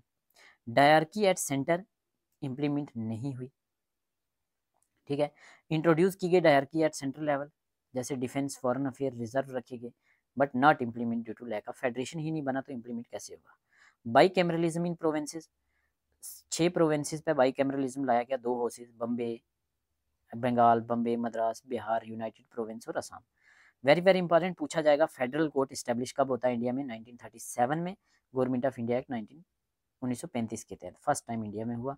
Franchise अभी भी लिमिटेड है, 10% पॉपुलेशन तक है, सिर्फ अमीर लोगों को, प्रॉपर्टी वाले लोगों को वोटिंग राइट है। Franchise, not franchisee, franchise. Separate electorate को एक्सटेंड किया गया, अभी वुमेन्स को, लेबरर्स को, डिप्रेस्ड क्लासेस को भी जोड़ा गया। तो BR अम्बेडकर का इशू जो था सेपरेट इलेक्टोरेट का, वो हम पढ़ चुके हैं, वो आपको पता है कि उनको सेपरेट इलेक्टोरेट दिया गया था, फिर उसके बाद रिजर्वेशन दी गई थी। ठीक है, और बर्मा और एडन को इंडिया से अलग कर दिया गया। रिजर्व बैंक जो आज इंडिया का RBI है, ये 1935 में इसी एक्ट के तहत इस्टेब्लिश किया गया था, हेड ऑफिस मुंबई में है। ठीक है, हाँ, तो क्या सिग्निफिकेंस रहे, लेट फेडरल स्ट्रक्चर इम्प्लीमेंट नहीं हुआ, इंट्रोड्यूस प्रोविंशियल ऑटोनॉमी, ये एक इंपॉर्टेंट स्टेप था सेल्फ गवर्नेंस को लेके। और आज का जो इंडिया का कॉन्स्टिट्यूशन है, जो 1950 में बन के रेडी हुआ था, इसका maximum portion government of India act 1935 से लिया गया है। ठीक है, और भी जैसे फेडरल सिस्टम है, PSC है, इमरजेंसी पावर्स हैं, ये इसी एक्ट से लिए गए हमारे इंडिया के कॉन्स्टिट्यूशन। फिर हमारा लास्ट एक्ट आता है Indian independence act of 1947। Lord Mountbatten plan, जो 3 जून प्लान था, उसके ऊपर ये बेस्ड था किसने पास किया था? ब्रिटिश गवर्नमेंट ने पास किया था। इसने ब्रिटिश रूल इंडिया में ख़त्म कर दिया। इंडिया को 2 टुकड़ों में डिवाइड कर दिया, 2 डोमिनियन में, एक इंडिया होगा, एक पाकिस्तान होगा। दोनों 15 अगस्त को आज़ाद हुए 1947 में। 12:00 थे, बट टाइम जोन में पाकिस्तान आधा घंटा पीछे है, तो इंडिया पाकिस्तान ने 14 अगस्त को मनाई आज़ादी, हमने 15 को मनाई। ब्रिटिश रूल ख़त्म हो गया। Sovereignty of British crown ended, no British authority over dominion thereafter. Constituent assemblies each dominions, दोनों आपकी अपनी अपनी कॉन्स्टिट्यूंट असेंबली होंगी जो अपना कानून ड्राफ्ट करेंगी, ठीक है। और गवर्नर जनरल जो होगा, जो इस एक्ट ने क्या बोला कि गवर्नर जनरल जो होगा, अब वो गवर्नर जनरल ऑफ इंडिया होगा। ये पॉइंट यहाँ से याद रखना, अब गवर्नर जनरल ऑफ इंडिया होगा या गवर्नर जनरल ऑफ पाकिस्तान होगा। और governor general of India first governor general of आज़ाद हिंदुस्तान का पहला गवर्नर जनरल लॉर्ड माउंटबेटन बना। कुछ टाइम के लिए वो बना, उसके बाद आगे राजा सी गोपालाचार्य को बनाया गया था, और उसके बाद हमारी कॉन्स्टिट्यूंट असेंबली ने कॉन्स्टिट्यूशन बना दिया गया था। ये हम पहले भी चीज़ें पढ़ चुके हैं, ठीक है। लेजिस्लेटिव सुपरमेसी किसकी होगी? अब dominion legislature got full power to make law, ठीक है। ब्रिटिश गवर्नमेंट कोई लॉ नहीं बनाएगी, अब हमारी कॉन्स्टिट्यूंट असेंबली कॉन्स्टिट्यूशन बनाएगी, हमारी पार्लियामेंट जो है वही सारी चीज़ें आगे चलेंगी। Office of secretary of state जो था वो भी ख़त्म कर दिया गया, ठीक है। प्रिंसली स्टेट्स को पावर दी गई कि आपकी मर्जी है, इंडिया के साथ आना है, पाकिस्तान के साथ आना है, आज़ाद रहना है, जो मर्जी आई है। Civil services and armed forces, provision for division of civil services and armed forces between India and Pakistan. India and Pakistan became independent dominion on 15 August 1947, provided legal foundation for partition, marked end of colonial rule in India, Constituent Assembly of India give power to frame constitution. लंबा हो गया lecture, थोड़ा जल्दी जल्दी चलते हैं। तो ये हमने सारे के सारे एक्ट हमने पढ़ लिए। इसके बाद नेक्स्ट क्या है? नेक्स्ट है हमारा constituent assembly of India. Constituent assembly of India, सबसे पहले कॉन्स्टिट्यूंट असेंबली का आइडिया किसने दिया था? तो याद रखना 1934 में दिया था एम.एन. राय ने। वही एम.एन. राय जो हम डिटेल में पढ़ चुके हैं, वही एम.एन. राय जिनका हमने लेनिन और राय का डिबेट भी हमने पढ़ा है, ठीक है। तो constituent assembly established to draft the constitution किसने बनाई? Formed under cabinet mission plan 1946 में जो आया। जब ये आया, अभी यहाँ ब्रिटिश गवर्नमेंट ही थी, तो इन्होंने ही बोला कि आप अपना कानून, एक कॉन्स्टिट्यूंट असेंबली बनाइए जो आपका कॉन्स्टिट्यूशन बनाएगी। डेट ऑफ फॉर्मेशन 9 दिसंबर 1946, ठीक है। प्रेसिडेंट असेंबली के पूछा जाता है, कॉन्स्टिट्यूंट असेंबली के फर्स्ट प्रेसिडेंट कौन थे? तो डॉक्टर सच्चिदानंद सिन्हा थे, टेम्परेरी प्रेसिडेंट थे। उसके बाद इलेक्शन करवाए गए और डॉक्टर राजेंद्र प्रसाद को first permanent president of constituent assembly बनाया गया, और यही बाद में फर्स्ट प्रेसिडेंट ऑफ इंडिया भी बने। मेंबर से क्वेश्चन पूछे जाते हैं। टोटल 389 मेंबर थे, ठीक है, जिसमें 292 जो थे वो प्रोविंसेस से थे, और 93 जो थे वो नॉमिनेटेड थे, प्रिंसली स्टेट्स थे। जब 1947 में इंडिया पाकिस्तान बने, तो इंडिया के हिस्से में आए 299 मेंबर, जिन्होंने हमारा कॉन्स्टिट्यूशन बनाया, और 90 चले गए पाकिस्तान के हिस्से में, जिन्होंने पाकिस्तान का कॉन्स्टिट्यूशन बनाया। इनडायरेक्ट इलेक्शन करवाए गए via provincial legislative assemblies, limited franchise थी अभी। कब? कॉन्स्टिट्यूंट असेंबली की बात कर रहे हैं हम, ठीक है। तो ये चीज़ें तो आपको पता ही है। इंपॉर्टेंट मेंबर हैं कुछ, जैसे डॉक्टर B.R. अम्बेडकर, ये चेयरमैन थे ड्राफ्टिंग कमेटी के। Jawaharlal Nehru interim prime minister भी बनाए गए और मेंबर भी थे ये। सरदार Vallabhbhai Patel important leader थे। राजेंद्र प्रसाद प्रेसिडेंट थे असेंबली के। बाकी ये लोग इंपॉर्टेंट लीडर थे। यहाँ कुछ इंपॉर्टेंट कमेटीज थी जो एग्जाम में पूछी जाती हैं। एक पूछा जाता है टोटल कितनी कमेटीज थी? 22 कमेटीज थी। First important question. Drafting committee very very important, chairperson doctor B.R. Ambedkar, जिन्होंने ड्राफ्ट किया कॉन्स्टिट्यूशन। यूनियन पावर कमेटी के चेयरमैन पूछे जाते हैं, तो Jawaharlal Nehru. Deal with distribution of power between union and state. Union constitution committee के president Jawaharlal Nehru worked on the matter related to union government, ठीक है। ये सारी इंपॉर्टेंट, ये कमेटी सारी मैंने दी है, लेकिन मोस्ट इंपॉर्टेंट कौन सी है? पहली 3 ये और ये। Steering committee chairperson doctor Rajendra Prasad, और स्टेट कमेटी, प्रोविंशियल कमेटी, ये सारी आप देख लेना, ठीक है। नोट्स जो हैं वो आपको मिल जाएंगे। माइनॉरिटीज़ कमेटी के चेयरमैन सरदार वल्लभ भाई पटेल, ठीक है। ये कमेटीज़ जो हैं ये इंपॉर्टेंट है। State reorganisation committee, committee on citizenship, committee on fundamental rights, Sardar Vallabhbhai Patel, ये याद रख सकते हैं आप। बाकी जो मैंने ऊपर हाईलाइट की हुई है वही याद रखनी है, ये सारी याद रखने की ज़रूरत नहीं है, आप पढ़ सकते हैं। ऑब्जेक्टिव ऑफ कॉन्स्टिट्यूंट असेंबली क्या थे? इंपॉर्टेंट है, स्टेटमेंट बेस्ड क्वेश्चन आ सकते हैं। ड्राफ्ट करना एक सॉवरन, डेमोक्रेटिक और रिपब्लिकन कॉन्स्टिट्यूशन। फंडामेंटल राइट्स होने चाहिए सिटीजन्स को। फेडरल स्ट्रक्चर होना चाहिए यूनियन और स्टेट्स में, और माइनॉरिटीज़ के राइट्स को प्रोटेक्शन मिलनी चाहिए। ले foundation for social, economic and political justice. Working of committee, यहाँ से एक क्वेश्चन इंपॉर्टेंट बनता है। टोटल ड्यूरेशन 9 दिसंबर 1946 में पहली मीटिंग हुई थी और लास्ट हुई 26 दिसंबर 1949 में। टोटल 11 सेशन, 165 दिन की एक्चुअल मीटिंग। पूछा जाता है टोटल टाइम कितना लगा कॉन्स्टिट्यूशन बनने में, 2 साल 11 महीने 18 दिन। Very very important. Constitution adopt की date 26 November 1949, very important. Came into effect 26 January 1950, 26 November 1949, 26 January 1950, very very important. Language English. Constitution drafted by drafting committee, chairman B R Ambedkar, first law minister भी B R Ambedkar बनते हैं।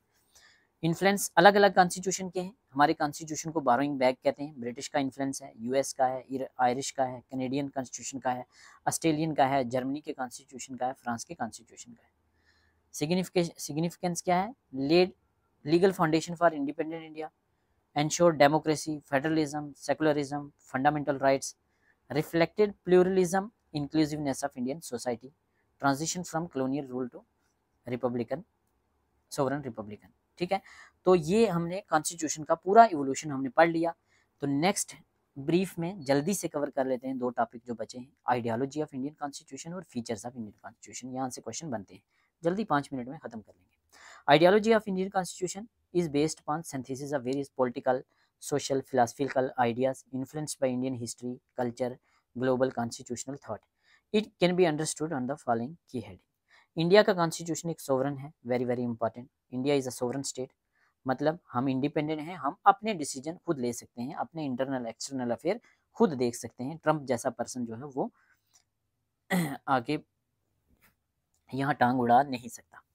ठीक है, constitution declare India एक sovereign state है, एक socialist है, secular है, डेमोक्रेटिक है, रिपब्लिकन है। प्रीएम्बल में दिया गया, Republic means head of state is elected. ठीक है, डेमोक्रेटिक कंट्री है हमारी, पार्लियामेंट्री डेमोक्रेसी है, very very important. Adult suffrage, adult franchise means 18 साल से ऊपर के सब लोगों को वोट देने का राइट है, कोई लिमिटेड सफरेज नहीं है, अडल्ट फ्रेंचाइज है। People's power, all authority flows from power, question conceptual पूछा जाता है। कॉन्स्टिट्यूशन को पावर कौन देता है? We the people of India, लोग देते हैं, very very important. Regular election होंगे, सब लोग वोट देंगे, एक रिप्रेजेंटेटिव गवर्नमेंट होगी।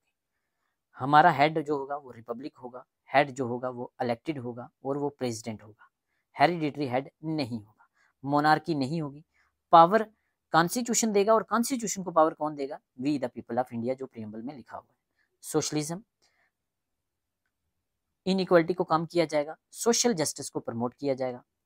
ठीक है, फैबियन सोशलिज्म से हमारा कॉन्स्टिट्यूशन इन्फ्लुएंस है। Directive principle of state policy जो पार्ट 4 में है, वेलफेयर ऑफ मार्जिनलाइज्ड की बात करता है, equitable distribution of wealth and state intervention in economic planning. Secularism, state का कोई रिलीजन नहीं होगा, इंडिया एक सेकुलर स्टेट होगी, स्टेट का कोई रिलीजन नहीं होगा, सब रिलीजन्स को बराबर देखा जाएगा, नो रिलीजन गिवन, कोई स्पेशल ट्रीटमेंट नहीं दिया जाएगा। Freedom of religion fundamental right होगा, आर्टिकल 25 से लेकर आर्टिकल 28 में वेरी वेरी इंपॉर्टेंट पूछा जाता है। जस्टिस मल्टी डायमेंशन होगा, social justice, economic justice, political justice. Inequalities को ख़त्म किया जाएगा, चाहे कास्ट बेस्ड हो, जेंडर बेस्ड हो, रिलीजन बेस्ड हो। ठीक है, इक्विटेबल डिस्ट्रीब्यूशन होगा वेल्थ का, और इक्वल पॉलिटिकल राइट्स मिलेंगे सबको, कोई भी इलेक्शन लड़के सत्ता में आ सकता है, हर कोई वोट डाल सकता है। लिबर्टी मिलेगी सबको, individual freedoms are guaranteed under fundamental right. Fundamental right कौन से पार्ट में है? पार्ट 3 में। ठीक है, फ्रीडम ऑफ स्पीच होगी, फ्रीडम ऑफ रिलीजन होगा, इक्वालिटी बिफोर लॉ होगा, प्रोटेक्शन फ्रॉम एक्सप्लॉयटेशन होगा। ये सारे के सारे फंडामेंटल राइट्स हैं, हम पढ़ेंगे आगे। इक्वालिटी होगी, इक्वालिटी बिफोर लॉ, कौन सा आर्टिकल बात करता है? आर्टिकल 14। इक्वल अपॉर्चुनिटी होगी पब्लिक एम्प्लॉयमेंट में। Abolition of untouchability, article 17। Discrimination नहीं होगी caste, sex, religion, place of birth के बेस पे। फ्रेटर्निटी, नेशनल इंटीग्रेशन को प्रमोट किया जाएगा। यूनिटी होगी, डिग्निटी होगी इंडिविजुअल की, ब्रदरहुड, भाईचारा। ठीक है, eliminate regional, linguistic and religious divides को खत्म किया जाएगा। आर्टिकल 51A में फंडामेंटल ड्यूटीज हैं, वेरी वेरी इंपॉर्टेंट। ठीक है, जो फ्रेटर्निटी की बात करती है। फेडरलिज्म होगा विद यूनिटरी बाइस, वेरी वेरी इंपॉर्टेंट, ये हम आगे भी पढ़ेंगे, पूरा अलग से सिलेबस में दिया हुआ है। इंडिया एक फेडरल है या नहीं पूछा जाए अगर, तो इंडिया में फेडरलिज्म है बट विद यूनिटरी बाइस, मींस इंडिया एक फेडरल स्टेट है बट सेंटर जो है वो पावरफुल है। यूनियन स्टेट रिलेशन जो है उसमें कोऑपरेटिव फेडरलिज्म है, स्टेटमेंट पूछी जाए तो ट्रू होगी, ठीक है। Union can intervene in state के मैटर में इंटरवीन कर सकता है, स्पेशली इमरजेंसीज में, आर्टिकल 352 से 360 इमरजेंसी के आर्टिकल हैं। रूल ऑफ लॉ, इंडिया में कॉन्स्टिट्यूशनल सुपरमेसी होगी, ठीक है, कोई पार्लियामेंट सुपीरियर नहीं होगी, कॉन्स्टिट्यूशन की सुपरमेसी होगी, not parliamentary supremacy. No one is above law, judicial review होगा, और इंश्योर इन्फोर्समेंट ऑफ कॉन्स्टिट्यूशन, ठीक है। Influence of global ideas, India के कॉन्स्टिट्यूशन को बारोइंग बैग कहते हैं, अलग अलग कंट्रीज से हमने चीज़ें ली हैं, जैसे यूके से क्या क्या लिया है, क्वेश्चन पूछा जाता है कि पार्लियामेंट्री सिस्टम हमने कहाँ से लिया है, यूके से लिया है। रूल ऑफ लॉ कहाँ से लिया है, यूके से लिया है। कैबिनेट सिस्टम बाई कैमरलिज्म कहाँ से लिया है, यूके से लिया है। फंडामेंटल राइट्स कहाँ से लिया है, यूएसए से लिया है। जुडिशियल रिव्यू कहाँ से लिया है, यूएसए से लिया है। Federal structure with strong centre कहाँ से लिया है, यूएसए से लिया है। इम्पीचमेंट ऑफ प्रेसिडेंट कहाँ से लिया है, यूएसए से लिया है। Directive principle of state policy DPSP हमने कहाँ से लिया है, आयरलैंड से लिया है। हमारा कॉसी फेडरलिज्म है, वेरी वेरी इंपॉर्टेंट, ये वर्ड ऐसे ही लिखा जाता है, quasi federalism means federation with division of power, और रेजिड्यूरी पावर्स भी होती हैं जो सेंटर के पास होती हैं, कनाडा से लिया है, ठीक है। कनकरेंट लिस्ट कहाँ से लिया है, हमने ऑस्ट्रेलिया से लिया है। इमरजेंसी प्रोविजन हमने जर्मनी के कॉन्स्टिट्यूशन से लिए हैं। लिबर्टी, इक्वलिटी, फ्रेटर्निटी हमारे प्रियम्बल में बात होती है, फ्रांस के कॉन्स्टिट्यूशन से इन्फ्लुएंस है। यूएसएसआर से फंडामेंटल ड्यूटीज लिए हैं, तो ये क्वेश्चन पूछे जाते हैं। प्रियम्बल में आइडियालॉजी दी गई है, समरी ऑफ आइडियालॉजी कहाँ है, प्रियम्बल में। इंडिया एक सोवरेन स्टेट है, सोशलिस्ट है, सेकुलर है, डेमोक्रेटिक है, रिपब्लिक है, जस्टिस है, लिबर्टी, इक्वलिटी, फ्रेटर्निटी, ठीक है। इलेक्टेड हेड जो होगा वो हेड जो होगा वो इलेक्टेड होगा, रिपब्लिक यही होता है मीनिंग, ठीक है। तो 5 pillars of Indian constitution ideology can be remembered, India की कॉन्स्टिट्यूशन की आइडियोलॉजी के 5 पिलर है। Number 1 sovereignty, democracy, Republic, socialism, secularism, और जस्टिस, लिबर्टी, इक्वालिटी, फ्रेटर्निटी, ठीक है। इंडिया के कॉन्स्टिट्यूशन के फीचर्स देख लेते हैं जल्दी से। इंडियन कॉन्स्टिट्यूशन एक यूनिक है जिसमें कंबाइंड फीचर, बहुत सारे फीचर हैं अलग अलग कंट्रीज से लिए हुए हैं। हमारा कॉन्स्टिट्यूशन रिजिड है या फ्लेक्सिबल है, दोनों है, रिजिड या फ्लेक्सिबल, रिजिड भी है लेकिन फ्लेक्सिबल भी है, अमेंड कर सकते हैं। फेडरल भी है और यूनिटरी भी है।